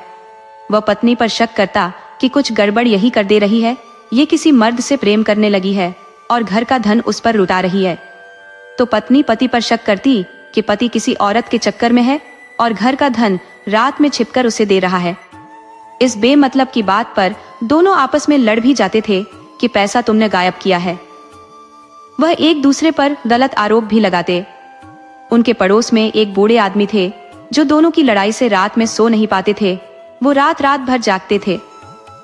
पहले उनको भी शक था कि पति पत्नी दोनों ही लंपट हैं, लेकिन जब घर से बाहर रात रात भर जाग जाते तो उन्हें विश्वास हो गया कि दोनों में कोई लंपट नहीं है। उन्होंने कभी भी रात में दोनों को घर से निकलते 1 महीने में कभी नहीं देखा। उनके घर में किसी औरत या मर्द को आते हुए भी नहीं देखा। तो उस बूढ़े को विश्वास हो गया कि इनके घर में कोई भूत प्रेत है जो इन दोनों का सामान गायब कर रहा है और दोनों बेवकूफ लड़ रहे हैं। दूसरे दिन जब पति पत्नी आपस में जोर आजमाइश कर रहे थे, लड़ने भिड़ने को तैयार थे, तो बूढ़ा उनके पास आया और बोला, देखो तुम दोनों ही बेकार में लड़ रहे हो और एक दूसरे पर शक कर रहे हो, जबकि तुम दोनों ही भले आदमी हो। तुम में से कोई लंपट नहीं है, न तुम दोनों में से किसी का किसी औरत या मर्द से संपर्क है, न ही तुम्हारा धन कोई चोर चुरा रहा है, तुम्हारे घर में कोई भूत है। तुम दोनों किसी सोखा को बुलाओ और अपने घर में झाड़ फूंक कराओ। मधुसूदन बोला, आपको कैसे पता चला कि हम दोनों ही भले हैं? तब उस बूढ़े ने बताया, मैं 1 महीने से रात दिन नजर रख रहा हूँ। तुम्हारे घर में न कोई आ रहा है, न कोई जा रहा है, न तुम दोनों किसी से मिल रहे हो, अतः एक दूसरे पर शक करके अपनी गृहस्थी खराब कर रहे हो। तुम दोनों लड़ने झगड़ने के बजाय मिलजुल कर रहा करो और आपस में विचार कर कोई रास्ता निकालो। देखो कि इसमें क्या कर सकते हो। इतना कहकर बूढ़ा चला गया तो पति पत्नी एक दूसरे को देखे। पति बोला, मैं तुमसे कब से कह रहा था कि मैं गलत नहीं हूं। स्त्री बोली, मैं भी तो गलत नहीं हूं, तो फिर पैसे का क्या हो जाता है। पति बोला, हम आज इस संदूक में 2 सिक्के रखते हैं और बैठकर रात भर निगरानी करते हैं। दोनों बैठकर निगरानी करने लगे। उस बक्से के पास कोई नहीं आया। दोनों सुबह में उस बक्से को खोलकर देखे तो उनके होश उड़ गए। बक्से से पैसा गायब था। अब उन्हें पूरा विश्वास हो गया कि हमारे घर में कोई प्रेत है, तो दोनों ने एक सोखा को बुलाने को सोचा। पता लगाने पर उन्हें पता चला कि बगल के गांव में एक पंडित जी रहते हैं। वह तंत्र मंत्र के जानकार है, वही भूत को भगा सकते हैं। मधुसूदन उस पंडित जी के पास गया तो वह मधुसूदन के घर आने से आनाकानी किए, लेकिन मधुसूदन ने 100 मोहरें देने का लालच दिया तो वह तैयार हो गए। हालांकि मधुसूदन के पास तो कोई पैसा था ही नहीं, जितना था सब गायब हो रहा था। घर आने पर पंडित ने झाड़ फूंक का काम शुरू कर दिया। कुछ देर के बाद बोला, देखो तुम्हारे घर में बहुत खतरनाक भूत है। ये भूत ही सब कुछ गायब कर दे रहा है। मैं इस भूत को भगा तो दूंगा, मगर पहले तुम्हें 100 मोहरें जमा करनी होंगी, नहीं तो तुम्हारा क्या भरोसा, बाद में इनकार कर जाओ। मधुसूदन बोला, महाराज जी, मैं बात का पक्का आदमी हूँ, कभी अपनी बात से पीछे नहीं हटता। दरअसल हमारे हजारों सिक्के उस भूत के पास ही जमा है। आप उस भूत को पकड़कर हमारा पैसा दिला दो, हम उसमें से 100 सोने की मोहरें आपको दे देंगे। अब पंडित जी का चेहरा देखने लायक हो गया था। वह मधुसूदन से बोले, धोखेबाज, तू मुझे उल्लू बना रहा है। भला कोई भूत से भी पैसा वापस ले सकता है? मधुसूदन बोला, जब भूत पकड़ में आ सकता है तो उसके बारे में सब कुछ पता चल सकता है। हम उसके घर में चलकर छापा मार सकते हैं, उसके घर में रखा सारा सामान ले सकते हैं। अगर आपको लगता है कि पैसा कम हो रहा है तो हम आधे पर समझौता कर लेते हैं। पंडित जल्लाता हुआ खड़ा हुआ कि उसके सिर से शिखर पर रखा हुआ मटका टकरा गया। पंडित को लगा कि भूत ने उन पर हमला कर दिया है, तो वह जान लेकर भागा और भागते हुए अपने गांव चला गया। मधुसूदन बोला, यह पंडित भी भाग गया, अब हम क्या करें? तब उसकी पत्नी बोली, जो करना है 1-2 दिन में करो, वरना मैं अब इस बुतहा घर में नहीं रह सकती। मुझे पता ही नहीं था कि तुम भूत प्रेत वाले आदमी हो, वरना मैं ब्याह ही नहीं करती। तुमने तो मेरा जीवन ही नर्क बना दिया। अब कोई उपाय करो, वरना मैं मायके चली जाऊंगी। मधुसूदन बहुत मुश्किल में पड़ गया। वो कई जगह गया, कई सोखा से मिला, मगर उसे कहीं से भी निदान नहीं मिला। तो गांव में आए एक सन्यासी से मिला। सन्यासी ने बताया, बेटा, तेरे घर में कोई भूत प्रेत की छाया नहीं है। ये तेरे पिछले जन्म का कर्म फल है। जो तुमने किसी का धन हड़पा है, किसी का छीन कर खाया है, उसे ही पूरा कर रहा है।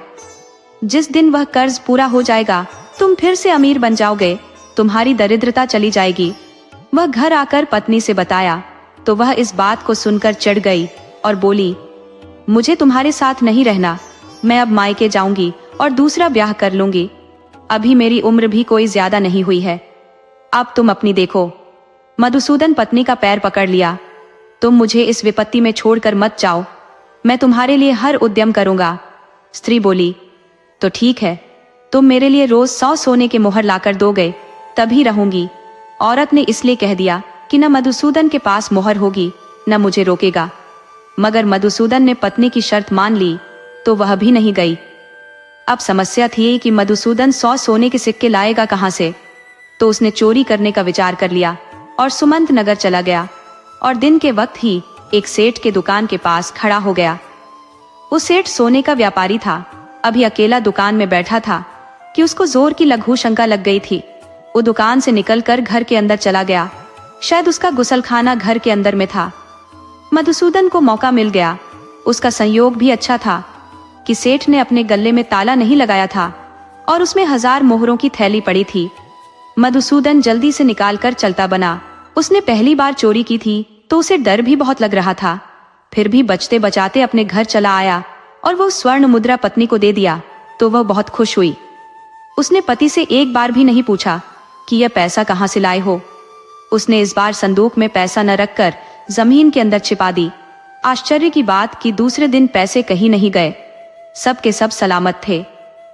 अब मधुसूदन पत्नी को समझाया कि हमारे दिन अब अच्छे हो चुके हैं, हम अब मेहनत करके अपना खर्च चला लेंगे। पत्नी बोली, तुम अपनी शर्त से पीछे मत हटो। अभी तुमने 10 दिन के खर्चे एक मुश्त दिए हो तो 10 दिन तक खामोश हूं, मगर 11वें दिन तुम मुझे बिन पैसे के रोक नहीं पाओगे। अब मधुसूदन की मजबूरी हो गई कि कहीं से चोरी करके लाए।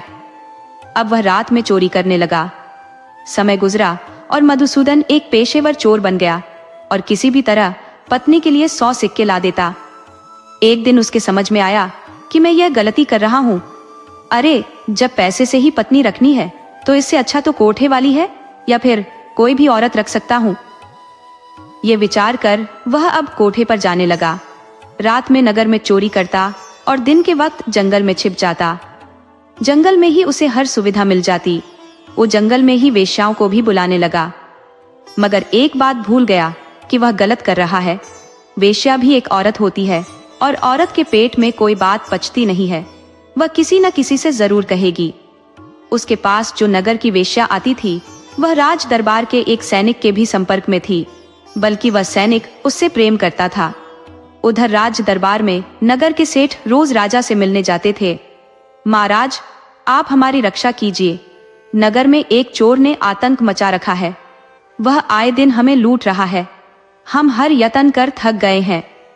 राजा सैनिकों को आदेश दिया, उस चोर को जिंदा या मुर्दा राज दरबार में हाजिर करो। जो सैनिक या प्रजा उस चोर को पकड़कर लाएगा उसे राज्य का मंत्री बना दिया जाएगा।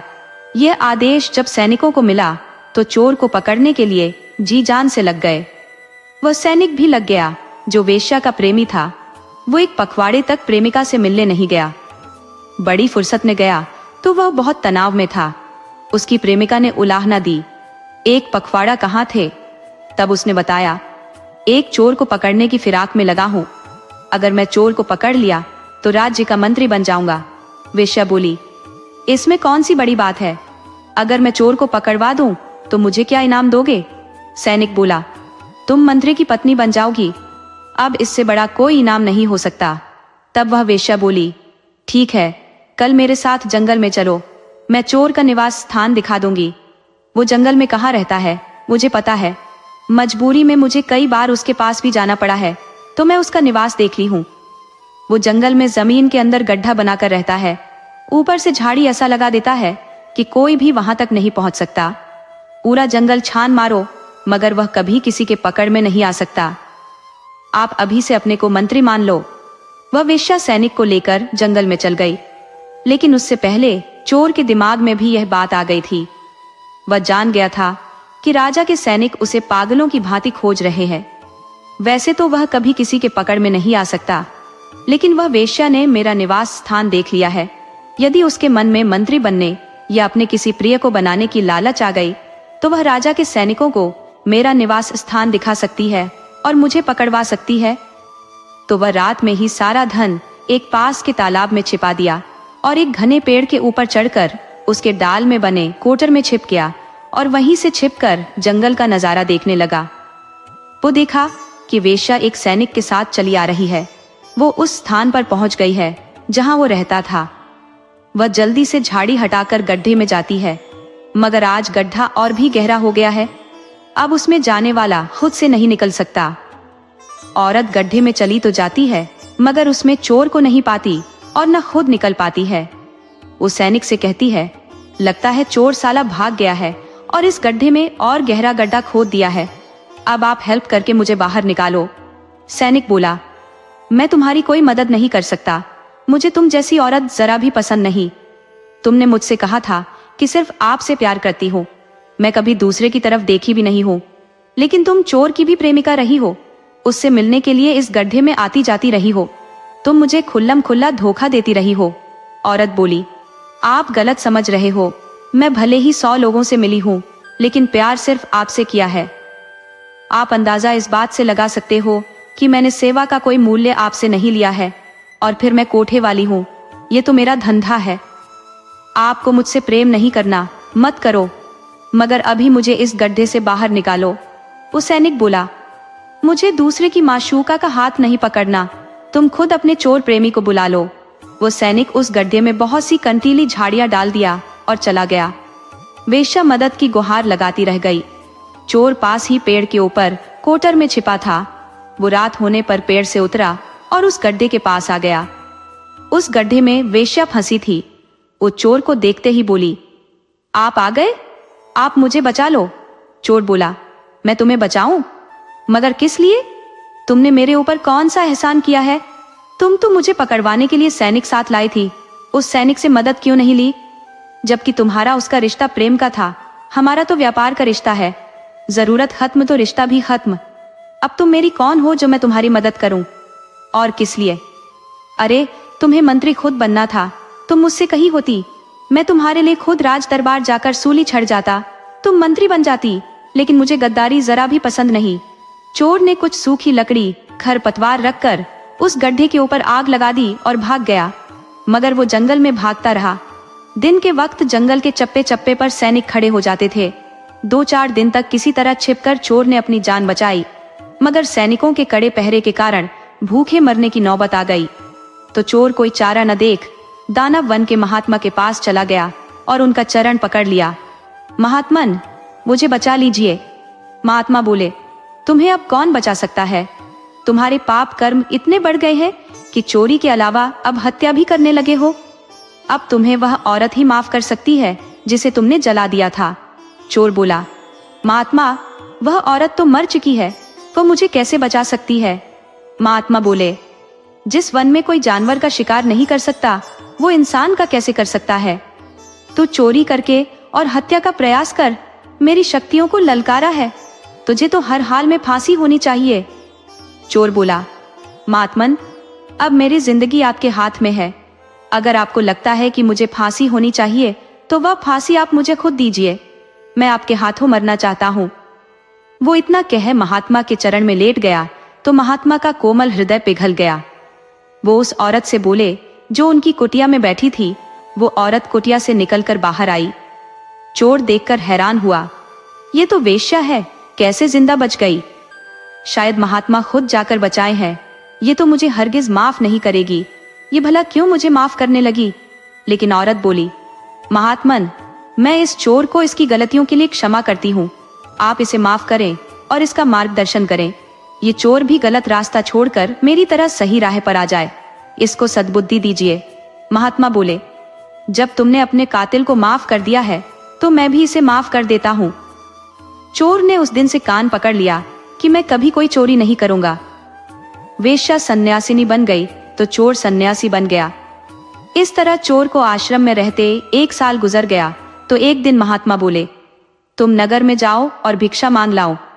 चोर भले ही सन्यासी बन गया था, मगर उसे नगर में जाने से डर लग रहा था, तो महात्मा से बोला, महात्मन, मुझे नगर में मत भेजिए, राजा के सैनिक आज भी मुझे पागलों की तरह खोज रहे हैं। महात्मा बोले, वत्स, तेरे अंदर का चोर मर चुका है, अब तू एक सन्यासी हो गया है, अब तुझसे कोई हाल भी नहीं पूछेगा। महात्मा की बात मानकर चोर नगर में गया तो उससे किसी ने नहीं पूछा कि आप कौन हो। जो भी मिला आदर के साथ प्रणाम किया और भिक्षा में बहुत सारा अन्न और पैसा दिया। चोर उसे वापस लेकर आ गया। चूंकि चोर का नाम मधुसूदन था, उसका घर, खेती बाड़ी सब कुछ था, मगर अब उसका मन सन्यासी का हो गया था, तो फिर लौटकर कभी घर नहीं गया। इस तरह उसे रहते 12 साल गुजर गए तो एक औरत महात्मा के पास आई। महात्मन, मेरा पति मेरी गलतियों के कारण मुझसे बिछड़ गए। 12 साल गुजर गए, वह आज तक वापस नहीं आए। महात्मा बोले, तुमने आखिर कौन सी गलती कर दी थी कि वह तुम्हारे पास नहीं आए? इन 12 सालों में तुम क्या कर रही थी? तब औरत ने बताया, मैं दयालपुर की हूँ। मैं अपने पति के साथ बड़ी सुखपूर्वक 1 साल तक रही थी कि अचानक से घर के संदूक से पैसे गायब होने लगे। मुझे पति पर शक हुआ कि यह पैसा मेरा पति गायब कर रहा है, किसी औरत पर लुटा रहा है, जबकि उनको शक था कि पत्नी बेवफा है। इस बात को लेकर हम दोनों में लड़ाई हो जाती थी। लेकिन एक दिन हमारे पड़ोसी ने हम दोनों की गलतफहमी दूर कर दी कि हम दोनों अपनी जगह पर ठीक हैं, लेकिन पैसा गायब होना और भूत का शंका होना मेरे मन में डर पैदा कर दिया। मैं काफी डर गई। मैं अब अपने पति के साथ नहीं रहना चाहती थी, तो मैंने उनके साथ रहने से मना कर दिया।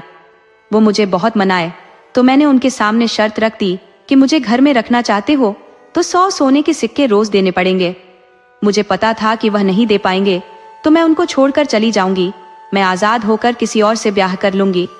मगर उन्होंने मेरी शर्त पूरी कर दी तो मैं अब उनके साथ रहने को मजबूर हो गई। मैंने जब उनका दिया पैसा जमीन के अंदर छिपाया तो वह गायब नहीं हुआ, तो वह मुझे समझाए कि अब हम आराम से मेहनत करके भी खा सकते हैं। लेकिन मुझे तो पैसे की भूख थी। मैं अपने ही पति से धंधा कर रही थी, मुझे अपनी गलती नजर ही नहीं आ रही थी। तो कुछ दिनों बाद पति ने मेरा साथ छोड़ दिया और फिर घर लौटकर नहीं आए। मैं उनके नहीं आने से कोई दुखी नहीं थी। मैं मायके गई और बताई कि मैं अब उस पति के साथ नहीं रह सकती, वह चोर बन गया है। तब माता पिता ने कहा कि जब हमने तेरा ब्याह किया था तब तो वह चोर नहीं था, बीच में चोर कैसे बन गया? तुमने उसे रोका क्यों नहीं? उसके चोर बनने में तेरा भी कोई हाथ है। मैं माता पिता को सफाई देती रही कि इसमें मेरा कोई दोष नहीं है, तो पिता ने कहा कि मुझे बेवकूफ नहीं बना सकती, तुम्हारा उसमें जरूर हाथ रहा, तुम इतना पैसा कैसे साथ लाई हो? तो मैंने कहा कि आप लोग इस पैसे से हमारा दूसरा ब्याह करा दीजिए। तब पिता भड़क गया कि इस जन्म में तुम्हारा ब्याह नहीं हो सकता, हमारे खानदान में लड़की का दूसरा ब्याह कराने का रिवाज नहीं है। तुम चाहे तो खुद से किसी से ब्याह कर सकती है, मगर इस घर का दरवाजा सदा के लिए बंद हो जाएगा, अब तो खुद सोच ले। मैं माता पिता से नाराज हो दयालपुर आ गई और अपने ब्याह के चक्कर में पड़ गई। तब हमारे पड़ोसी बूढ़े ने समझाया कि तू जानबूझकर अपना घर फूंक चुकी है, अब उसमें से उठ रहे धुएं का सौदा करना चाहती है तो तू किसी भ्रम में है, तुझसे कोई भी नौजवान शादी नहीं करेगा। हाँ, तू इजाजत दे दे तो बूढ़ों की लाइन लग जाएगी, वह भी इसलिए नहीं कि वह तेरा साथ देंगे, बल्कि अपनी सेवा कराने के लिए तुमसे ब्याह करेंगे, और ब्याह के बाद तू इस घर की महारानी नहीं रहेगी, तुझे उसी दिन यह घर छोड़ना पड़ेगा। उस पड़ोसी की बात ने मेरी आंखें खोल दी। मैं पैसे की लालच में अपने पति को खो चुकी थी, वो चोर बन गया था, उसे चोर मैंने जानबूझकर बनाया था, तो अब तो दुख मुझे ही सहने थे। मैं बहुत प्रयास की कि मेरा पति मुझे मिल जाए तो उसे वापस ले आऊं, लेकिन मुझे पता चला कि मेरे पति को तो राजा के सैनिक ढूंढ रहे हैं, तो मैं जंगल की तरफ नहीं आई। ये तो मुझे खबर है कि वह राजा के सैनिकों के हाथ नहीं लगे, मगर यह भी मैं दावे के साथ नहीं जानती कि वह जिंदा है या मर चुके हैं। महात्मा बोले, तुम्हारा पति जिंदा है, मगर तुम्हारे कर्म इतने बुरे हैं कि तुम जिंदगी भर उससे मिल नहीं पाओगी। तुम उसकी औरत थी, कोई वेश्या नहीं थी, मगर तुमने अपने पति के साथ वही व्यवहार किया जो एक वेश्या करती है। तुम पति से ही सौदेबाजी कर डाली, इसीलिए तुम्हारे कर्म फल भी बुरे हो गए। इंसान का कर्म फल कई जन्मों तक साथ नहीं छोड़ता। अपवाद रूप में हम मान भी ले कि तुम्हारा पति तुम्हें मिल भी जाए, तुम्हें अपना भी ले, तो आज के लिए तो तुम्हारे ऊपर से बला टल जाएगी, लेकिन उस कर्म फल को भोगने के लिए दोबारा से जन्म लेकर आना पड़ेगा। चाहे तुम्हें कई बार जन्म लेना पड़े, कर्म फल भोगने ही पड़ेंगे। देखो, मैं तुझे एक कहानी के माध्यम से समझाता हूँ। पुराने समय में काशी नगर के एक गांव में एक नवयुवती औरत रहती थी। वह भगवान शंकर की भक्ति करती थी, लेकिन उसका मन बहुत चंचल था। वह किसी बलिष्ठ पुरुष को देख लेती तो उसे ललचाई नजरों से निहारती। उसके मन में काम की तीव्र वेदना थी। वह अक्सर सोचती कि एक पुरुष से मेरा ब्याह हो जाता है और पुरुष मेरे अनुरूप नहीं हुआ तो फिर तो मेरी जिंदगी नीरस हो जाएगी। ये सोचकर उसने भोले बाबा से प्रार्थना करनी शुरू कर दी कि मेरे को पति 2 पुरुषों के बराबर बलिष्ठ देना। लेकिन उसकी कथनी में अंतर हो गया। वो भगवान की मूर्ति के सामने बोल गई कि मुझे 2 पुरुष दे देना। भगवान ने उसकी सुन ली। चूंकि वह बचपन में ही ब्याह दी गई थी तो उसका पति जवान होने पर ले गया। अब इस जन्म में उसका ब्याह नहीं हो सकता था। उसे अपने साधारण पति के साथ ही रहना पड़ा, मगर उसने जो मांग लिया था उसे तो कभी न कभी पूरा होना ही था। समय के साथ औरत बूढ़ी हो गई और मर गई। मरने के बाद उस औरत का जन्म दक्षिण के एक गांव में हुआ। वह जब बालिका थी तभी उसके माता पिता ने ब्याह करा दिया। समय के साथ वह लड़की सयानी हुई, लेकिन जो ब्याह कर गया वह 12 साल तक फिर वापस ही नहीं आया। उसके भाई बंधु कोई नहीं आया। तो लड़की की माँ ने पति से कहा कि लड़की के ससुराल वाले कहीं मर खप गए, पता नहीं उनका क्या हुआ, आप जाकर उनका पता लगाइए। अगर वह मिल गए तो उनको समझाइए कि वह अपने घर की इज्जत अपने घर ले जाए। बेटी सयानी हो गई है। लड़की का पिता घूमकर पता लगाया तो पता चला कि लड़की के ससुराल में पिछले 10 साल से ताला लगा हुआ है, पता नहीं कहाँ चले गए हैं। लड़की का पिता निराश होकर चला आया और पत्नी से बताया कि लड़के वाले घर छोड़कर कहीं भाग गए हैं। तब लड़की की माँ बोली, देर मत करो, जल्दी से लड़की का ब्याह कर दो और इसे ससुराल भेज दो। उस आदमी ने बेटी का दूसरा ब्याह करा दिया। वह पति के साथ चली गई। उसके साथ 1 साल रहने के बाद अपने पिता के पास आ गई कि एक दिन पहली ससुराल वाला लड़का आ गया और अपने ससुर से बोला, आप हमारी पत्नी को जल्दी से विदा कर दीजिए, हम लोग अब कंचनपुर में रहते हैं, बड़ी मुश्किल से फुर्सत मिली है, अब कारोबार इतना बड़ा है कि हवा छोड़ने की फुर्सत नहीं मिलती, अब आप देर न करो। जब लड़की की माँ ने सुना कि लड़की के पहले पति के पास कारोबार बड़ा है तो वो पति से बोली, देर मत करो, लड़की को इसी के साथ भेज दो, ये लड़की का असली पति है। हम उस दरिद्र से कह देंगे कि लड़की मर गई, इस तरह हम इसके दूसरे पति से बच जाएंगे और यह अमीर घर में चली जाएगी। दोनों ने बेटी को समझा बुझाकर पहले पति के पास भेज दिया। पहला पति का कारोबार भूजा बेचना था, उसका कोई बड़ा व्यापार नहीं था। लड़की और गरीब घर में आ गई। उस घर के हालात इतने बुरे थे कि कभी कभी घर में फाके भी पड़ जाते थे। तो लड़की पति से जिद कर दो माह में ही मायके आ गई और अपने माता पिता से बताई, मैं बहुत बुरे घर में चली गई थी, अब मैं वहां नहीं जाने वाली, इससे तो अच्छा हमारा दूसरा पति था।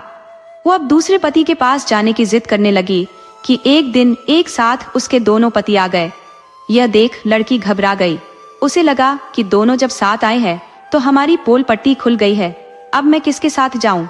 आज तो मुझे दोनों ही छोड़कर जाएंगे कि एक औरत 2 पतियों के साथ कैसे रह सकती है। मेरे माता पिता ने बहुत गलत कर दिया है, अब दोनों को एक साथ अपना मुंह कैसे दिखाऊंगी? ये विचार कर घर के पिछवाड़े पुराने कुएं में जाकर कूद गई और कुछ देर में ही मर गई। दोनों को पता चल चुका था कि एक ही लड़की दोनों की पत्नी है और वह अब शर्म से आत्महत्या कर ली है। महात्मा ने बताया कि यह उसका कर्म फल था जो भोगना पड़ा। एक कहानी बिल्कुल तुम पर है, तुम्हारी जीवनी जैसी है। एक जंगल में एक महात्मा रहा करते थे। उन्होंने एक तोता पाल रखा था। तोता महात्मा का था तो ज्ञानी था। महात्मा के आश्रम में अब बहुत से लोग आते जाते रहते थे, परंतु महात्मा तो ध्यान मग्न रहा करते थे। उन्हें आने जाने वालों से कोई सरोकार नहीं था। तो तोता आते जाते लोगों के विषय में महात्मा से बताया करता, गुरुजी, देखिए एक आदमी जा रहा है, वह घोड़े से जा रहा है इसलिए अमीर है। फिर कोई पैदल जाता तो तोता कहता, गुरुजी, एक गरीब आदमी जा रहा है, उसके पास तो घोड़ा तो छोड़िए, गधा भी नहीं है। तोता इस तरह आने जाने वाले का वर्णन करता। महात्मा तो ध्यान मग्न रहते तो उन्हें तोते की बात की तरफ ध्यान ही नहीं जाता। कई दिनों तक तोता चरचराता रहा, परंतु महात्मा ने कोई ध्यान नहीं दिया। तो महात्मा से तोता नाराज हो गया और मौन धारण कर लिया। जब 2-3 दिनों तक तोता बिल्कुल मौन रहा, तब महात्मा बोले, क्यों पक्षीराज, लगता है नाराज चल रहे हो, मुझसे रूठ गए हो? फिर भी तोता कुछ नहीं बोला। तब महात्मा बोले, अरे अब इतना भी गुस्सा नहीं करते, अब कुछ बोलो भी। तब तोता बोला, जाइए, मैं आपसे नहीं बोलता। महात्मा बोले, परंतु क्यों? तब तोते ने बताया, दिन भर तड़तड़ाता रहता हूँ, परंतु आप एक बार भी मेरे सवालों का जवाब नहीं देते। महात्मा बोले, जब मैं ध्यान में रहता हूँ तब मुझे कुछ सुनाई नहीं पड़ता, शायद तुम उसी वक्त बोले होगे। अब इस वक्त मैं ध्यान में नहीं हूँ, अब पूछो क्या पूछना चाहते हो। तब तोते ने बताया, मैंने बहुत से लोगों को आश्रम के आसपास से आते जाते देखा है, कोई बहुत गरीब था तो कोई बहुत अमीर, आखिर ऐसा क्यों है? महात्मा ने बताया कि सब भाग्य का खेल है। तोता बोला, आपकी बात मेरी समझ में नहीं आ रही, आप विस्तार से बताइए, कोई उदाहरण देकर बताइए। तब महात्मा ने बताया, एक नगर था ब्यासपुर, वहां माधव नाम का एक धनी सेठ अपनी पत्नी और एक बेटी के साथ रहा करता था। बेटी धीरे धीरे सयानी हो चली थी तो तो एक दिन सेठानी ने अपने पति माधव से कहा कि अब बेटी सयानी हो चली है, आप इसके लिए कोई सुयोग्य वर की तलाश कीजिए। सेठ बोला कि भाग्यवान, यही बात मैं कई दिनों से सोच रहा था, मैं कल से ही प्रयास में लग जाता हूँ। सेठ ने बहुत प्रयास किया, परंतु कोई भी मनपसंद लड़का नहीं मिला। कहीं लड़का अच्छा मिल जाता तो उसका घर खंडहर मिल जाता, और कोई बहुत अमीर मिल जाता तो लड़का गधे का भाई रहता। थक हार कर माधव अपने एक दोस्त के पास गए। उनका नाम मक्खन सेठ था। वह एक साधारण व्यापारी थे, लेकिन उनकी व्यापारियों पर अच्छी पकड़ थी तथा व्यापार के माहिर थे। उनका एक ही बेटा था रतन, जो सुंदर और सुशील था। तो माधव ने बेटी का ब्याह मक्खन सेठ के बेटे से करा दिया। माधव की बेटी जया ससुराल चली गई। उसके बाद पता चला कि रतन देखने में तो सरल और सीधा है, परंतु उसने ऐसा कोई नशा नहीं जिसका उसने सेवन न किया हो। वो अय्याश भी है, कोठे पर जाता है तथा जुआ भी खेलता है। इसीलिए मक्खन सेठ बहुत चतुर व्यापारी होने के बावजूद मुश्किल से गुजारा कर रहे थे। बाहर से देखने पर तो उनका कारोबार अच्छा दिखता है, मगर अंदर से धंधा झंडू बाम है। 2 वक्त की रोटी भी मुश्किल से मिल रही है। जया इतनी गंदी ससुराल पाकर पछता रही थी। उसे अपने पिता पर क्रोध आ रहा था कि बिना देखे सुने अपने दोस्त की बात पर विश्वास करके मेरा ब्याह कर दिए। नालायक पति जो मिल गया। जया ने अपने पति को बहुत समझाने की कोशिश की कि आपके रास्ते गलत हैं, आप घर को रसातल की तरफ ले जा रहे हो, परंतु पत्नी की बात का रतन पर कोई असर नहीं हुआ। वह पत्नी की बात अनसुनी कर देता और अपने पिता से तो नौकरों की तरह दुर्व्यवहार करता, यहाँ तक कि लड़ने भिड़ने को तैयार हो जाता। जया के दिन बहुत मुश्किल से दिन कट रहे थे। उधर मक्खन सेठ को अब अपने धन पर कोई उम्मीद नहीं थी, परंतु बस एक ही आस थी कि जया अपने पिता की इकलौती बेटी है, तो पिता का धन बेटी को ही मिलेगा, कम से कम खाने पीने को तो तकलीफ नहीं होगी। लेकिन उनको एक चिंता खाई जा रही थी कि वह अपने दोस्त से धोखा कर दिए थे। उन्हें अपने नालायक बेटे का ब्याह दोस्त की बेटी से नहीं करना चाहिए था। मक्खन सेठ बहुत चिंता में रहने के कारण एक दिन चल बसे। अब तो रतन को कोई रोकने टोकने वाला भी नहीं था। पत्नी जया की बात सुनता ही नहीं था। वो घर के सारे सामान भी बेच डाले, अपना नया मकान भी बेच दिया था। बस रह गया था तो बस सिर छिपाने के लिए एक पुराना मकान। जब घर में कई दिन फाके पड़ गए तो जया से बर्दाश्त नहीं हुआ। वह बोली, अब तुम सभी सामान, खेत बाड़ी, दुकान सब बेच चुके हो, यहाँ तक कि मेरे सुहाग के गहने भी नहीं छोड़े। तुमने घर, बर्तन, बिस्तर और कपड़े तक बेच डाले, कुछ भी नहीं छोड़ा। तुम्हारे घर में अन्न का एक दाना भी नहीं है, तो मेरे पिता के पास पर्याप्त धन होते हुए तुम्हारे साथ भूखे नहीं मर सकती। अब तुम संभालो अपना घर, मुझे तेरे जैसे कमीने के साथ नहीं रहना। तुम मेरी जूती साफ करने के भी काबिल नहीं हो, तुमसे अच्छे हमारे घर के नौकर है। मुझे तेरे साथ रहना ही नहीं है, मुझे अब भी तुमसे अच्छे लड़के मिल जाएंगे। पत्नी के मुंह से इतनी बात सुनते ही रतन का नशा उतर गया और वह रोने लगा। पति की आंख में आंसू देख जया पिघल गई। बोली, यदि तुम अब से भी मेरा कहा मानोगे तो मैं तुझे नहीं छोड़ूंगी, लेकिन अब तुम्हारी गुंडागर्दी बर्दाश्त नहीं करूंगी। जया बोली, तुम मेरे साथ मेरे पिता के घर चलो, हम कुछ दिन वहीं रहेंगे, कम से कम भरपेट भोजन तो मिलेगा। वो अपने पति को साथ लेकर मायके आ गई। माँ ने देखते ही जान लिया कि बेटी को कई दिनों से भरपेट भोजन नहीं मिला है और उसके पति की माली हालत इतनी खराब है कि बेटी के सुहाग चिन्ह में दिए गए गहने भी बिक चुके हैं। बेटी कोई गहना पहनकर नहीं आई है, बहुत बुरे घर में चली गई है बेटी। मगर इन बातों को अपनी बेटी के सामने उजागर नहीं होने दिया। रात के वक्त वो बेटी दामाद की बातों को छिपकर सुनने लगी। दोनों बात कर रहे थे कि हमें पिता से व्यापार के लिए कुछ पैसे मांग लेने चाहिए। जया बोली, मैं तो अपने पिता से कुछ भी नहीं मांगने वाली, और व्यापार तो तुम्हें ही करना है, तो मैं किस लिए उनसे पैसा मांगू? तुम खुद उनसे पैसा मांग लो। रतन बोला, पहली बार ससुराल आया हूँ, मैं न तो अपने सास ससुर के लिए कपड़े ला सका, न एक सिर मिठाई ला सका, ऊपर से उनके सामने दुखड़ा लेकर बैठ जाऊं, ये मुझ में हिम्मत नहीं है। जया की माँ सारी बात सुन रही थी। वह अपने पति के पास गई और बोली कि बेटी दामाद के बहुत बुरे दिन बीत रहे हैं, आप उनकी कुछ मदद कर दीजिए।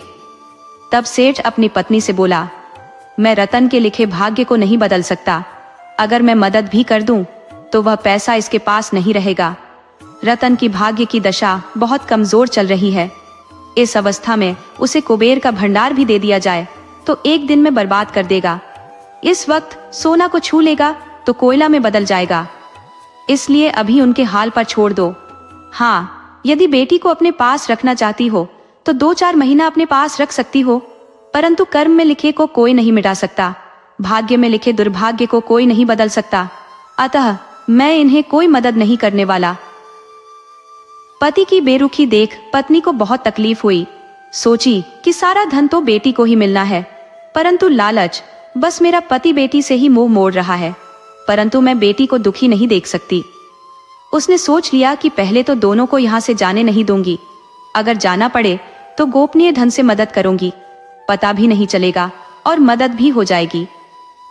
जया और रतन को रहते 1 माह बीत गया, मगर दोनों में से किसी की हिम्मत ही नहीं पड़ी कि सेठ से कुछ मांग सके। मगर इतने दिनों में सेठ को अपने दामाद की हर कमी पता चल गई थी कि उसने अपना सब कुछ बुरी लत के चलते गंवा दिया है। उसके पास रहने लायक भी कोई अच्छी जगह नहीं बची है, मगर यह सब जानते हुए भी चुप रहा। जया जब पिता से जाने की इजाजत मांगने लगी तो सेठ ने एक बार नहीं रोका कि रुक जाओ, कहाँ जाओगी, पति को ही भेज दो, या फिर दोनों चुपचाप यहीं पड़े रहो और बुरे दिन बीतने का इंतजार करो, बल्कि कह दिया कि हाँ, तुम्हें अब जाना चाहिए, वहां कारोबार को नुकसान हो रहा होगा। जब पिता से इजाजत पाकर दोनों जाने लगे तो सेठानी ने उनको कुछ लड्डू दिए। बोली, इन्हें तुम दोनों किसी को मत देना, यह खास लड्डू है, इसे बड़ी यत्न से मैंने तुम दोनों के लिए ही बनाया है। दरअसल सेठानी ने उन लड्डुओं के बीच में सोने की मोहरें छिपा दी थी। सोची कि यदि यह लड्डू खाएंगे तो इन्हें सोने के सिक्के मिल जाएंगे। इन 50 लड्डुओं में 100 सोने के सिक्के हैं। इतने में तो यह 1 साल तक आसानी से अपना पेट भर सकेंगे। सेठ ने बेटी की विदाई में न तो कोई कपड़ा दिया, न एक सिक्का भी दिया। दोनों बस सेठानी के दिए लड्डू लेकर चल दिए। उनका गांव दूर था, पैदल जाना मुश्किल था, तो दोनों घर से निकल चौराहे पर आ गए और एक तांगे वाले से आग्रह किए, भाई, हमें ले चलकर हमारे गांव छोड़ दो। तांगे वाला बोला, हाँ हाँ, क्यों नहीं, मैं यात्रियों को उसके गंतव्य तक छोड़ने के लिए ही तो रोज तांगा चलाता हूँ, परंतु मेरा एक नियम है, मैं दिल का साफ आदमी हूँ, किसी से किचकिच करना नहीं चाहता, इसलिए किराया पहले वसूलता हूँ, उसके बाद ही उन्हें छोड़ने जाता हूँ। आप कृपा कर किराया दे दीजिए, फिर मैं चलता हूँ। जया बोली, भैया, किराया तो हमारे पास नहीं है। तो तांगे वाला बोला, बहन, माफ करना, मैं बेगारी नहीं किया करता, मैं बाल बच्चेदार आदमी हूँ, बेगारी को सोचा भी तो पत्नी और बच्चे सब भूखे मर जाएंगे, आप पैदल ही चले जाओ। जया पति से बोली, देख लो इस भाई साहब को, अपनी पत्नी की कितनी फिक्र है, तुम्हें तो पत्नी नहीं, नशे की फिक्र रहती थी, मुझे तुमने सड़क पर लाकर खड़ा कर दिया। जया बोली, भाई साहब, ये हमारे पास कुछ लड्डू है, इसे ले लो और हमें पहुंचा दो। तांगे वाला बोला, इन लड्डुओं को पास की दुकान में बेच दो और मुझे पैसे लाकर दे दो। रतन बोला, भैया, ये काम तुम ही कर दो, क्या है कि दुकानदार हमारे ससुर की पहचान वाला है और हमें और हमारी पत्नी को पहचानता है, हम उसके पास बेचने गए तो हमारी बेइज्जती हो जाएगी, आप खुद बेच दो। तांगे वाले ने 4 आने में वह मिठाई दुकानदार को बेच दिया और उन्हें छोड़ने उनके गांव चला गया। तभी सेठ माधव कुछ मिठाई लेने दुकानदार के पास आ गए। दुकानदार माधव का बहुत खास आदमी था। उसने सेठ को अन्य मिठाइयां देने के बाद वह लड्डू भी दे दिया जो उसके बेटी दामाद ने तांगे वाले के हाथों बेचवाया था। सेठ मिठाई लेकर घर आया और सभी मिठाई अपनी पत्नी को दे दिया। सेठ की पत्नी उन मिठाइयों के अलावा अपने बनाए लड्डुओं को देख दंग रह गई। तो क्या बेटी दामाद ने पैसे के लिए इस लड्डुओं को बेच दिया? सोची, सेठ जी कहा करते हैं कि जब तक भाग्य में नहीं लिखा होगा तो हाथ में आया सोना भी मिट्टी में बदल जाएगा, और जिस दिन भाग्य प्रबल होगा तो मिट्टी भी सोना उगलेगी। मैंने उन अभागों को समझाया था कि लड्डू किसी को मत देना, परंतु अभागों ने सोना बेचकर मिट्टी खरीद ली। अगर आज इस वक्त सेठ जी अपना सारा धन बेटी को दे देते तो वह खुद तो कंगाल बन ही जाते, हमें भी भीख मांगने पर मजबूर हो जाते। अतः भगवान उन्हें अभी जिस हाल में रखे हैं वही अच्छा है। जिस दिन उनका भाग्य करवट लेगा, हमारा सारा धन बेटी को खुद ब खुद मिल जाएगा। महात्मा ने तोते से बताया कि यह सब पूर्व जन्मों में किए गए कर्मों के अनुसार ही नए जन्म में मनुष्य के भाग्य बनते हैं। कोई बहुत अमीर बन जाता है, कोई गरीब रह जाता है। परंतु एक सत्य यह भी है कि सत्कर्म करने वाले अपना बुरे भाग्य को भी सौभाग्य में बदल देते हैं। अपने को भगवान में समर्पित कर जो काम किए जाते हैं, उस काम को पूरा होने में संशय नहीं रह जाता। अगर भाग्य खराब है तो अच्छा भला आदमी बुरी संगत में फंस जाता है, परंतु संयम नियम से रहने वाला, भगवान में विश्वास करने वाला कभी बुरी संगत नहीं करता। अपने आप को भगवान के भरोसे छोड़ देता है तो बेशक उसे कहीं से आमदनी न हो, अगर भूखा सोना भी पड़े तो भगवान उसके लिए खुद भोजन का प्रबंध कर देते हैं और उसके बुरे भाग्य बदलने पर मजबूर हो जाते हैं। तोता बोला, महात्मन, आपकी बात समझ में आ गई है, अब मैं भी भगवान में ध्यान करूंगा। उधर 12 साल बहुत कष्ट में बिताने के बाद सेठ की बेटी का भाग्य प्रबल हुआ। उसको एक बेटा हुआ। बेटा होते ही उसके दुर्भाग्य के दिन खत्म हो गए। हुआ ऐसा कि रतन और जया के खंडहर नुमा पुराने जीर्ण शीर्ण घर में रहा करते थे। बेटे के जन्म के दिन बहुत जोर से आंधी पानी आई थी। उसी विपत्ति की घड़ी में बेटे ने जन्म लिया। उसके जन्म लेते ही घर के अंदर की एक पुरानी दीवार ढह गई। उस दीवार के अंदर 12 सोने के घड़े मोहरों से भरे पड़े थे। बेटे ने जन्म लेते ही दोनों के सौभाग्य को बदल दिया था। रतन की बुरी लत कब की छूट चुकी थी। वह मेहनत मजदूरी कर अपनी और अपनी पत्नी का पेट पाल रहा था। उधर जया ने बुरे वक्त में भी पति का साथ नहीं छोड़ा था।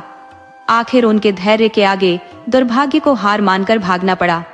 अब उनके सौभाग्य के दिन शुरू हो गए थे। एक दिन सेठ माधव भी बेटी के पास आ गए थे और बोले, बेटी, अब मैं बूढ़ा हो चला हूँ, अब मुझसे कारोबार नहीं संभलता। मेरा सब कुछ तो तेरा ही है, तू उसकी देखभाल खुद कर। भगवान जब लेने लगते हैं तो तन पर लंगोटी भी नहीं छोड़ते और देते हैं तो छप्पर फाड़ कर दे देते हैं। महात्मा मधुसूदन की पत्नी को कथा सुना रहे थे। स्त्री महात्मा का चरण पकड़ ली। आप मुझे मेरे पति से मिला दो। महात्मा बोले, पति तेरे सामने बैठा है, तुम उससे मिल सकती हो। स्त्री ने गौर से देखी तो पति को पहचान गई। वो पति से घर चलने की आग्रह करने लगी तो मधुसूदन बोला, अब मुझसे क्या चाहती हो? अब मेरे पास पैसे नहीं है। स्त्री बोली, मुझे अब कुछ नहीं चाहिए। तब मधुसूदन बोला, जब ममता और माया छोड़ चुकी हो तो तुम भी आश्रम में रहो, तुम्हारा कल्याण हो जाएगा। इस तरह मधुसूदन की पत्नी सन्यासिनी बनकर आश्रम में रहने लगी। ये कहानी हमें सिखाती है कि सच्चा प्यार और माफी बड़ी से बड़ी गलती को भी सुधार सकती है। हर किसी को दूसरा मौका मिलना चाहिए, क्योंकि कभी कभी हालात इंसान को बुरा बना देते हैं, पर दिल हमेशा अच्छा ही रहता है।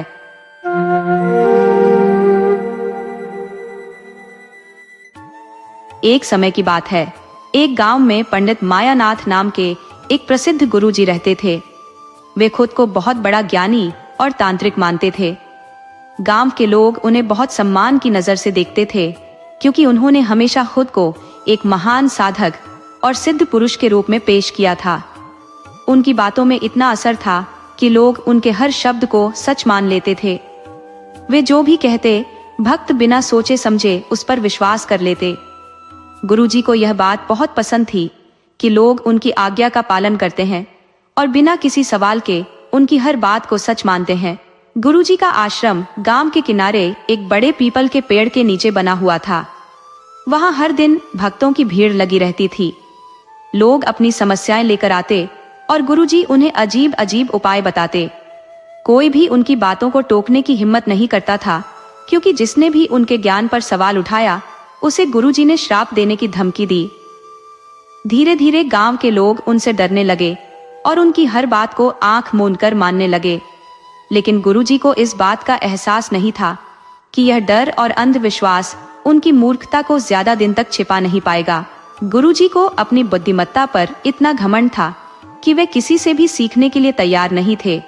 एक दिन गांव में एक बुजुर्ग यात्री आया जो दूर दूर की जगहों पर घूम चुका था और कई गुरुकुलों में विद्या प्राप्त कर चुका था। उसने गुरुजी की बातें सुनी और उसे लगा कि गुरुजी के ज्ञान में कुछ कमी है। उसने विनम्रता से गुरुजी से कहा, गुरुदेव, क्या आपने कभी किसी अन्य विद्वान के साथ शास्त्रार्थ किया है? गुरुजी को यह सवाल सुनते ही गुस्सा आ गया। उन्होंने क्रोध में कहा, मूर्ख, तुम कौन होते हो मेरी परीक्षा लेने वाले? मैं इस क्षेत्र का सबसे बड़ा ज्ञानी हूँ। मेरे सामने किसी भी विद्वान की बुद्धि नहीं टिक सकती। बुजुर्ग यात्री मुस्कुराया और बोला, गुरुदेव, ज्ञान का सही मूल्यांकन तभी हो सकता है जब उसका परीक्षण किया जाए। बिना परीक्षण के ज्ञान का घमंड करना मूर्खता है। गुरुजी को यह बात चुभ गई।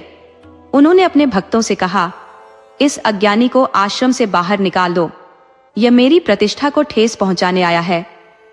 भक्तों ने बिना किसी तर्क के गुरुजी का आदेश मान लिया और बुजुर्ग यात्री को धक्के देकर बाहर निकाल दिया।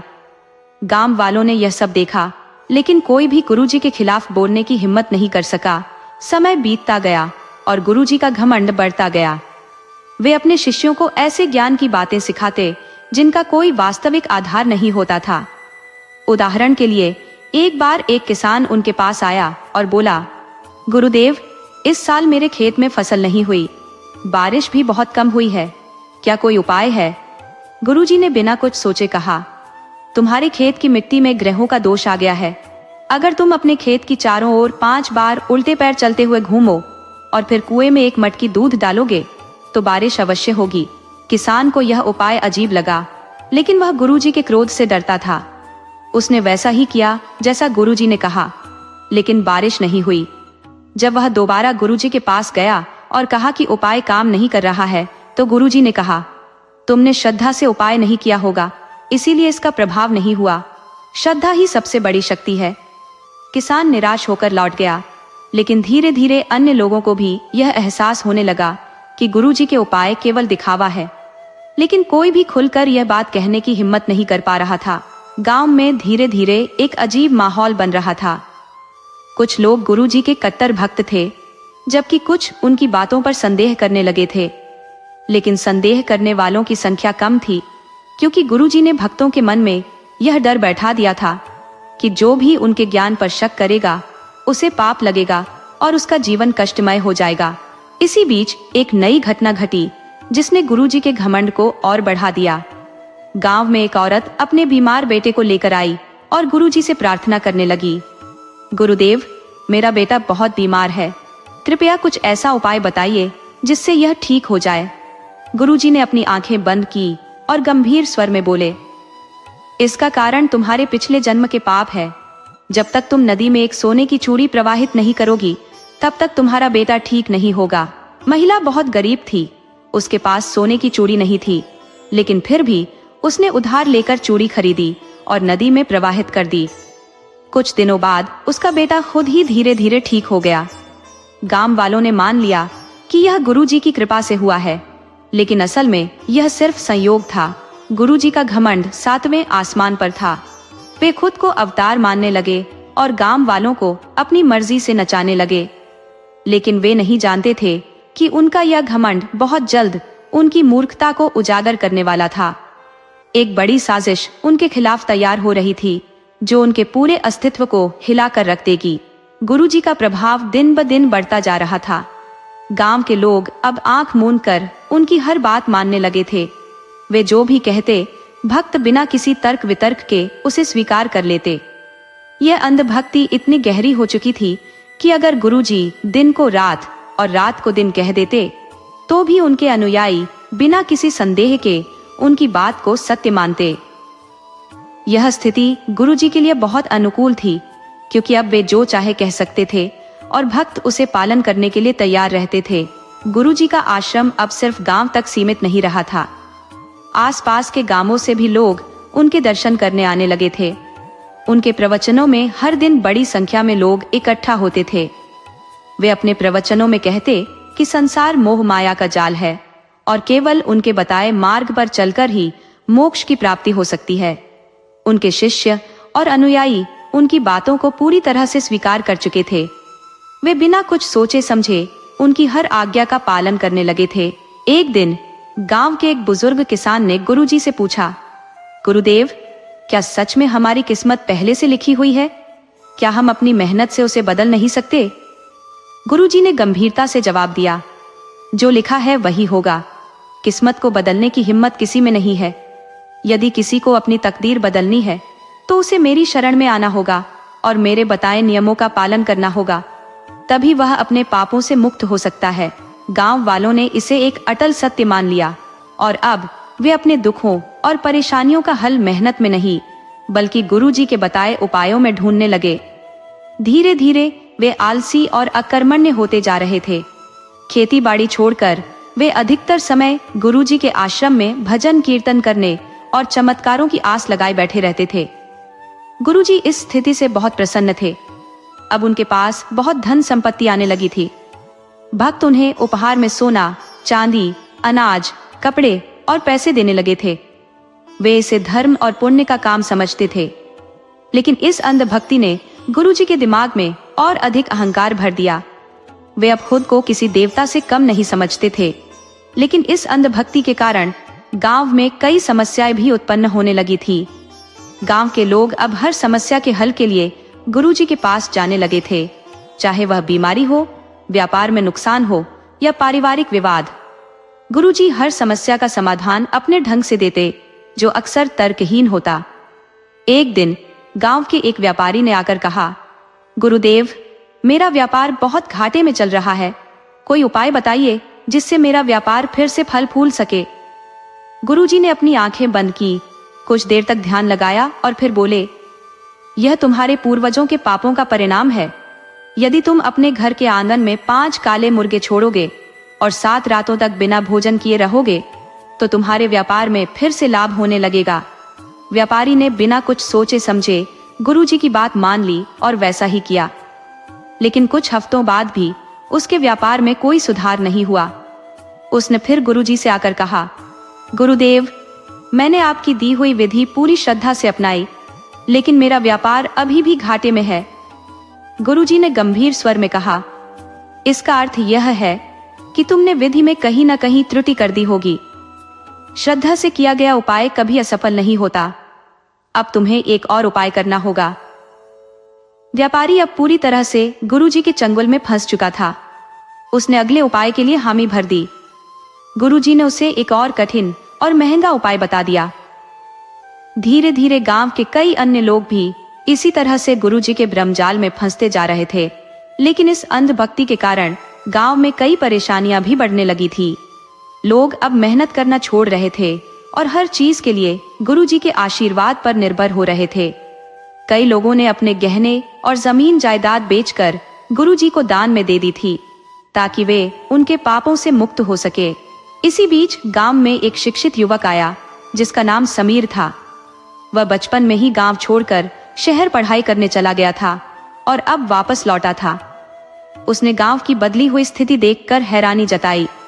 जब उसने सुना कि गांव वाले अब मेहनत छोड़कर गुरुजी के उपायों पर निर्भर हो गए हैं, तो उसे बहुत चिंता हुई। एक दिन समीर ने अपने पिता से पूछा, पिताजी, क्या गुरुजी सच में इतने बड़े ज्ञानी हैं कि वे भविष्य भी देख सकते हैं और लोगों की तकदीर बदल सकते हैं? उसके पिता बोले, बेटा, गुरुजी बहुत बड़े संत हैं। उनके पास अद्भुत शक्तियां हैं। वे जो भी कहते हैं वह सच होता है। तुम उनकी बातों पर संदेह मत करो। समीर को समझ में आ गया कि गुरुजी ने पूरे गांव को अंधभक्ति के दलदल में धकेल दिया है। उसने गुरुजी की असलियत उजागर करने का निश्चय किया। लेकिन यह आसान नहीं था, क्योंकि पूरे गांव में गुरुजी के भक्तों की भरमार थी। अगर वह खुलकर गुरुजी का विरोध करता तो गांव वाले उसे ही दंड देने पर उतर आते। इसलिए उसने एक योजना बनाई। वह गुरुजी के आश्रम गया और बड़े ही श्रद्धा भाव से उनके चरणों में गिर पड़ा। उसने कहा, गुरुदेव, मैंने सुना है कि आप बहुत बड़े ज्ञानी हैं और आपको भविष्य का ज्ञान भी है। मैं आपकी शरण में आना चाहता हूँ। गुरुजी को उसकी बातें सुनकर प्रसन्नता हुई। वे मुस्कुराकर बोले, वत्स, तुमने सही निर्णय लिया है। अब तुम्हारा जीवन धन्य हो जाएगा। समीर अब गुरुजी के आश्रम में नियमित रूप से जाने लगा। वह हर दिन उनके प्रवचनों को सुनता और भक्तों से बातें करता। धीरे धीरे उसने गांव वालों से उनकी समस्याओं और गुरुजी के उपायों के बारे में जानकारी इकट्ठा करनी शुरू कर दी। उसे यह समझ में आ गया कि गुरुजी के सभी उपाय केवल अंधविश्वास पर आधारित थे और उनका वास्तविकता से कोई लेना देना नहीं था। लेकिन समीर जानता था कि केवल जानकारी इकट्ठा कर लेना काफी नहीं है। उसे कुछ ऐसा करना होगा जिससे गांव वालों की आंखें खुले। इसलिए उसने गुरुजी को उनकी ही बातों में फंसाने की योजना बनाई। वह जानता था कि यदि गुरुजी को सच्चाई का सामना करना पड़े तो वे खुद ही अपने जाल में फंस जाएंगे। गुरुजी अब भी इस बात से अनजान थे कि उनका सबसे बड़ा भक्त बनने का दिखावा करने वाला समीर ही उनके पतन की नींव रखने वाला था। लेकिन समीर को भी यह नहीं पता था कि यह लड़ाई इतनी आसान नहीं होगी। गुरुजी केवल मूर्ख नहीं थे, बल्कि वे बहुत चालाक भी थे। समीर अब गुरुजी के सबसे विश्वसनीय अनुयायियों में से एक बन चुका था। हर प्रवचन में वह सबसे आगे बैठता, उनके हर शब्द को ध्यान से सुनता और श्रद्धा से सिर हिलाता। गांव वाले अब उसे भी एक आदर्श भक्त मानने लगे थे, लेकिन उसके मन में कुछ और ही चल रहा था। वह धैर्यपूर्वक सही समय का इंतजार कर रहा था, जब वह गुरुजी की असलियत को सबके सामने ला सके। गुरुजी के आश्रम में समीर की बढ़ती भक्ति देखकर गुरुजी भी प्रसन्न थे। वे सोचते थे कि यह युवक गांव वालों पर उनका प्रभाव और बढ़ा सकता है, इसलिए वे समीर को विशेष ध्यान देने लगे। एक दिन गुरुजी ने उसे अपने पास बुलाया और बोले, वत्स, तुम्हारी भक्ति से मैं प्रसन्न हूँ। अब समय आ गया है कि मैं तुम्हें कुछ गुप्त ज्ञान प्रदान करूं। समीर ने हाथ जोड़कर सिर झुका लिया। गुरुदेव, मैं धन्य हो गया। कृपया मुझे वह ज्ञान दे जिससे मैं आपके चरणों में और अधिक समर्पित हो सकूं। गुरुजी ने उसे आश्रम के एक गुप्त कक्ष में बुलाया। वहां पहुंचकर उन्होंने धीरे से कहा, वत्स, ये संसार केवल बाहरी आंखों से देखी जाने वाली वास्तविकता नहीं है। असली शक्ति भीतर होती है, जिसे केवल सिद्ध पुरुष ही देख सकते हैं। मैं तुम्हें ऐसी सिद्धि प्राप्त करने का रहस्य सिखाऊंगा जिससे तुम भी अदृश्य शक्तियों से संपर्क कर सकोगे। समीर ने विस्मय से आंखें फैला ली। गुरुदेव, क्या सच में ऐसा संभव है? गुरुजी ने गंभीर स्वर में कहा। संभव ही नहीं, यह सत्य है, लेकिन इसके लिए तुम्हें मेरी हर आज्ञा का पालन करना होगा। समीर ने तुरंत हामी भर दी। गुरुजी ने उसे 7 दिनों तक उपवास रखने और आधी रात को जंगल में जाकर एक विशेष मंत्र जाप करने का निर्देश दिया। समीर जानता था कि यह सब केवल उसे परखने के लिए किया जा रहा है, लेकिन वह भी पूरी तैयारी के साथ आया था। उसने गुरुजी की हर बात को पूरी निष्ठा से स्वीकार किया और 7 दिनों तक वही किया जो गुरुजी ने कहा। 7वें दिन समीर ने गुरुजी को आकर बताया कि उसने सारी साधना पूरी कर ली है। गुरुजी ने प्रसन्न होकर कहा, अति उत्तम, अब तुम सच्चे साधक बनने की ओर अग्रसर हो रहे हो। समीर ने उत्सुकता से पूछा, गुरुदेव, अब आगे क्या करना होगा? गुरुजी कुछ सोचकर बोले, अब तुम्हें सिद्धि की अंतिम परीक्षा देनी होगी। इस बार तुम्हें गांव के सबसे बड़े पेड़ के नीचे जाकर रात भर बिना हिले डुले साधना करनी होगी। अगर तुम्हारे मन में कोई भय नहीं होगा तो तुम्हें दिव्य दर्शन होंगे। समीर जानता था कि यह एक और धोखा है, लेकिन उसने तुरंत हामी भर दी। वह रात में गांव के सबसे बड़े पेड़ के नीचे जा बैठा, लेकिन उसने वहां अकेले साधना नहीं की। उसने कुछ गांव वालों को भी छिपकर देखने के लिए बुला लिया था, ताकि वे खुद देख सके कि गुरुजी की बातें कितनी सच थी। रात भर कुछ नहीं हुआ। अगली सुबह समीर ने गांव वालों से कहा, गुरुजी की बात सच थी, मुझे दिव्य दर्शन हुए। गांव वालों ने उसकी बात पर विश्वास कर लिया, लेकिन समीर का असली इरादा कुछ और था। अब समीर ने गुरुजी की परीक्षा लेने की योजना बनाई। अगले दिन उसने गुरुजी के सामने एक झूठी समस्या रखी। वह उनके पास गया और बोला, गुरुदेव, मेरे ऊपर कोई अदृश्य शक्ति हावी हो रही है। जब भी मैं अकेला होता हूँ, कोई मेरे कान में फुसफुसाता है। कभी कभी तो ऐसा लगता है कि कोई मुझे खींच रहा है। आप ही मुझे इस संकट से बचा सकते हैं। गुरुजी थोड़े घबरा गए। उन्होंने समीर को देखा और कुछ सोचते हुए बोले, यह एक गंभीर समस्या है। तुम्हें एक विशेष हवन करना होगा, उसके बाद ही तुम्हारी मुसीबत दूर होगी। समीर ने तुरंत कहा, गुरुदेव, हवन तो मैं अवश्य करूंगा, लेकिन कृपया पहले आप स्वयं जांच लें कि मुझे क्या हो रहा है। गुरुजी को पहली बार किसी ने इस तरह चुनौती दी थी, लेकिन वे अपनी छवि बनाए रखने के लिए तैयार हो गए। समीर उन्हें लेकर उसी पेड़ के पास गया जहां उसने रात को साधना की थी। वहां पहुंचते ही समीर ने पहले से छिपे गांव वालों को इशारा किया और अचानक पेड़ के पीछे से अजीबोगरीब आवाजें आने लगी। किसी ने खुसफुसाते हुए कहा, गुरुजी, हमने आपकी पोल खोल दी। गुरुजी घबरा गए। उनके चेहरे से सारा रंग उड़ गया। वे एकदम चौंक कर पीछे हटे और घबराई हुई आवाज में बोले, कौन है वहां? आवाज और तेज हो गई। गुरुजी, आपकी सिद्ध झूठी है। आप केवल गांव वालों को मूर्ख बना रहे हैं। गुरुजी अब पूरी तरह से डर चुके थे। उन्होंने समीर की ओर देखा, लेकिन वह शांत भाव से खड़ा था। गांव वाले, जो अब छिपे हुए थे, बाहर आ गए और बोले, गुरुजी, आप ही तो कहते थे कि आत्माएं केवल सच्चे साधकों से बात करती हैं। फिर आप क्यों डर गए? गुरुजी की हालत खराब हो गई। उनके पास कोई जवाब नहीं था। समीर ने गांव वालों की ओर देखा और बोला, गुरुजी की कथित शक्तियां केवल हमारी आस्था पर निर्भर थी। हमने जो मान लिया वही सच लगता था। लेकिन जब हमने तर्क से सोचना शुरू किया तो हमें समझ में आ गया कि यह सब केवल एक दिखावा है। गांव वालों को अब सच्चाई का एहसास होने लगा था। कुछ लोग अभी भी संशय में थे, लेकिन कई लोग अब समझ चुके थे कि वे कितने वर्षों से एक झूठे गुरु के चक्कर में पड़े थे। गुरुजी ने अब भी अपनी छवि बचाने की कोशिश की। उन्होंने क्रोधित होकर कहा, यह सब छलावा है। समीर ने कोई जादू किया है। लेकिन अब गांव वाले इतनी आसानी से बहकने वाले नहीं थे। वे धीरे धीरे सच्चाई को स्वीकार करने लगे। समीर ने अब अंतिम वार करने की योजना बनाई। उसने गुरुजी के आश्रम में जाकर उनके सारे धन संपत्ति के स्रोतों की जांच करनी शुरू कर दी। उसने गांव वालों को दिखाया कि गुरुजी के पास कितना धन था, जो भक्तों के चढ़ावे से इकट्ठा हुआ था। अब तक जो लोग गुरुजी के अंधभक्त थे, वे भी धीरे धीरे उनकी असलियत समझने लगे। वे देख रहे थे कि कैसे गुरुजी ने उनके भोलेपन का फायदा उठाया था। गांव में अब चर्चा होने लगी थी कि गुरुजी को आश्रम से निकाल देना चाहिए। गुरुजी को पहली बार अपनी सत्ता डगमगाती हुई महसूस हो रही थी। उन्होंने तुरंत एक नई चाल सोची। वे समीर को ही दोषी ठहराने की योजना बना रहे थे। लेकिन क्या उनकी यह चाल कामयाब होगी? क्या गांव वाले अब भी उनकी बात मान लेंगे, या फिर समीर पूरी तरह से गुरुजी के झूठ को बेनकाब करने में सफल हो जाएगा? गुरुजी के लिए हालात बिगड़ने लगे थे। समीर ने उनके आश्रम की हकीकत धीरे धीरे गांव वालों के सामने उजागर कर दी थी। कई लोग, जो पहले आंख मूंद कर गुरुजी की बातों को मानते थे, अब शक करने लगे थे। लेकिन गुरुजी इतने सालों से गांव में अपनी पकड़ बनाए हुए थे। वे इतनी आसानी से हार मानने वाले नहीं थे।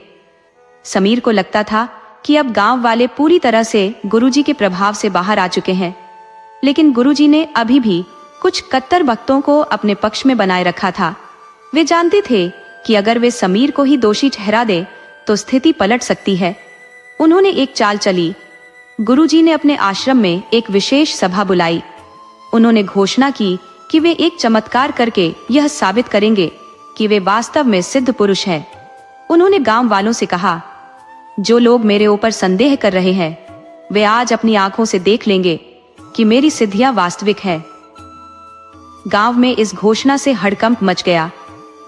जो लोग समीर की बातों से प्रभावित होकर गुरुजी पर शक करने लगे थे, वे भी चमत्कार देखने के लिए उत्सुक हो गए। समीर को भी यह समझ में आ गया कि गुरुजी अब कोई बड़ा नाटक करने वाले हैं। उसने तय किया कि वह इस बार भी उनकी सच्चाई को उजागर करेगा। सभा के दिन गुरुजी ने अपने चमत्कार की तैयारी कर रखी थी। उन्होंने कहा कि वे गांव के सबसे कमजोर बीमार व्यक्ति को अपने मंत्रों से ठीक कर देंगे। गांव के एक बूढ़े व्यक्ति को लाया गया, जो महीनों से बिस्तर पर पड़ा हुआ था। गुरुजी ने सबके सामने अपनी आंखें बंद की और जोर जोर से मंत्र पढ़ने लगे। उनके कट्टर भक्त इस दौरान उनके चारों ओर घेरा बनाकर खड़े हो गए, ताकि कोई उनकी चाल को समझ न सके। समीर भीड़ में खड़ा सब कुछ देख रहा था। उसे गुरुजी की चाल समझ में आ चुकी थी।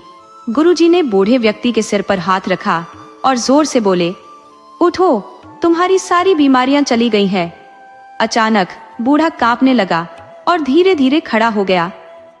भीड़ में कई लोग यह देखकर अचंभित रह गए और कुछ तो गुरुजी के झंडे लगाने लगे। समीर समझ गया कि यह सब गुरुजी की चाल है। उसने तुरंत भीड़ के बीच से आवाज लगाई, रुको, ये सब नाटक है। इस बूढ़े को पहले से ही ठीक कर दिया गया है। गुरुजी समीर की इस बात से तिलमिला उठे और बोले, अगर तुम यह साबित कर दो कि यह सब झूठ था, तो मैं अपने आश्रम को हमेशा के लिए छोड़ दूंगा। समीर को यह मौका चाहिए था। वह बूढ़े व्यक्ति के पास गया और उससे धीरे धीरे सवाल पूछने लगा। बुजुर्ग हड़बड़ा गया और उसके जवाब गड़बड़ा गए। तभी समीर ने गांव वालों से कहा, अगर गुरुजी में इतनी ही शक्ति है तो वे किसी भी व्यक्ति को ठीक कर सकते हैं। क्यों ना हम खुद तय करें कि कौन बीमार है। गांव वाले भी अब पूरी तरह से जागरूक हो चुके थे। उन्होंने तुरंत ही भीड़ में से एक और बीमार व्यक्ति को आगे लाने को कहा। ये देखकर गुरुजी के चेहरे का रंग उड़ गया। गुरुजी ने बहाने बनाने की कोशिश की, लेकिन गांव वालों ने अब उन्हें घेर लिया था। समीर ने सबको बताया कि कैसे गुरुजी लोगों की भावनाओं का फायदा उठाते थे और चमत्कारों का नाटक करते थे। धीरे धीरे गांव वालों को समझ आ गया कि वे इतने वर्षों तक एक धोखेबाज के चंगुल में फंसे हुए थे। गुस्साए गांव वालों ने गुरुजी को अपने गांव से बाहर निकालने का फैसला किया। कुछ भक्त अभी भी गुरुजी के पक्ष में थे, लेकिन जब बहुमत उनके खिलाफ हो गया तो गुरुजी को गांव छोड़कर जाना पड़ा। गांव में एक नए युग की शुरुआत हुई। लोग अब किसी भी अंधविश्वास में नहीं फंसते थे। समीर की मेहनत रंग लाई थी। गांव में अब शिक्षा और जागरूकता का प्रकाश फैल चुका था और उस दिन से किसी भी ढोंगी गुरु को गांव में जगह नहीं मिली।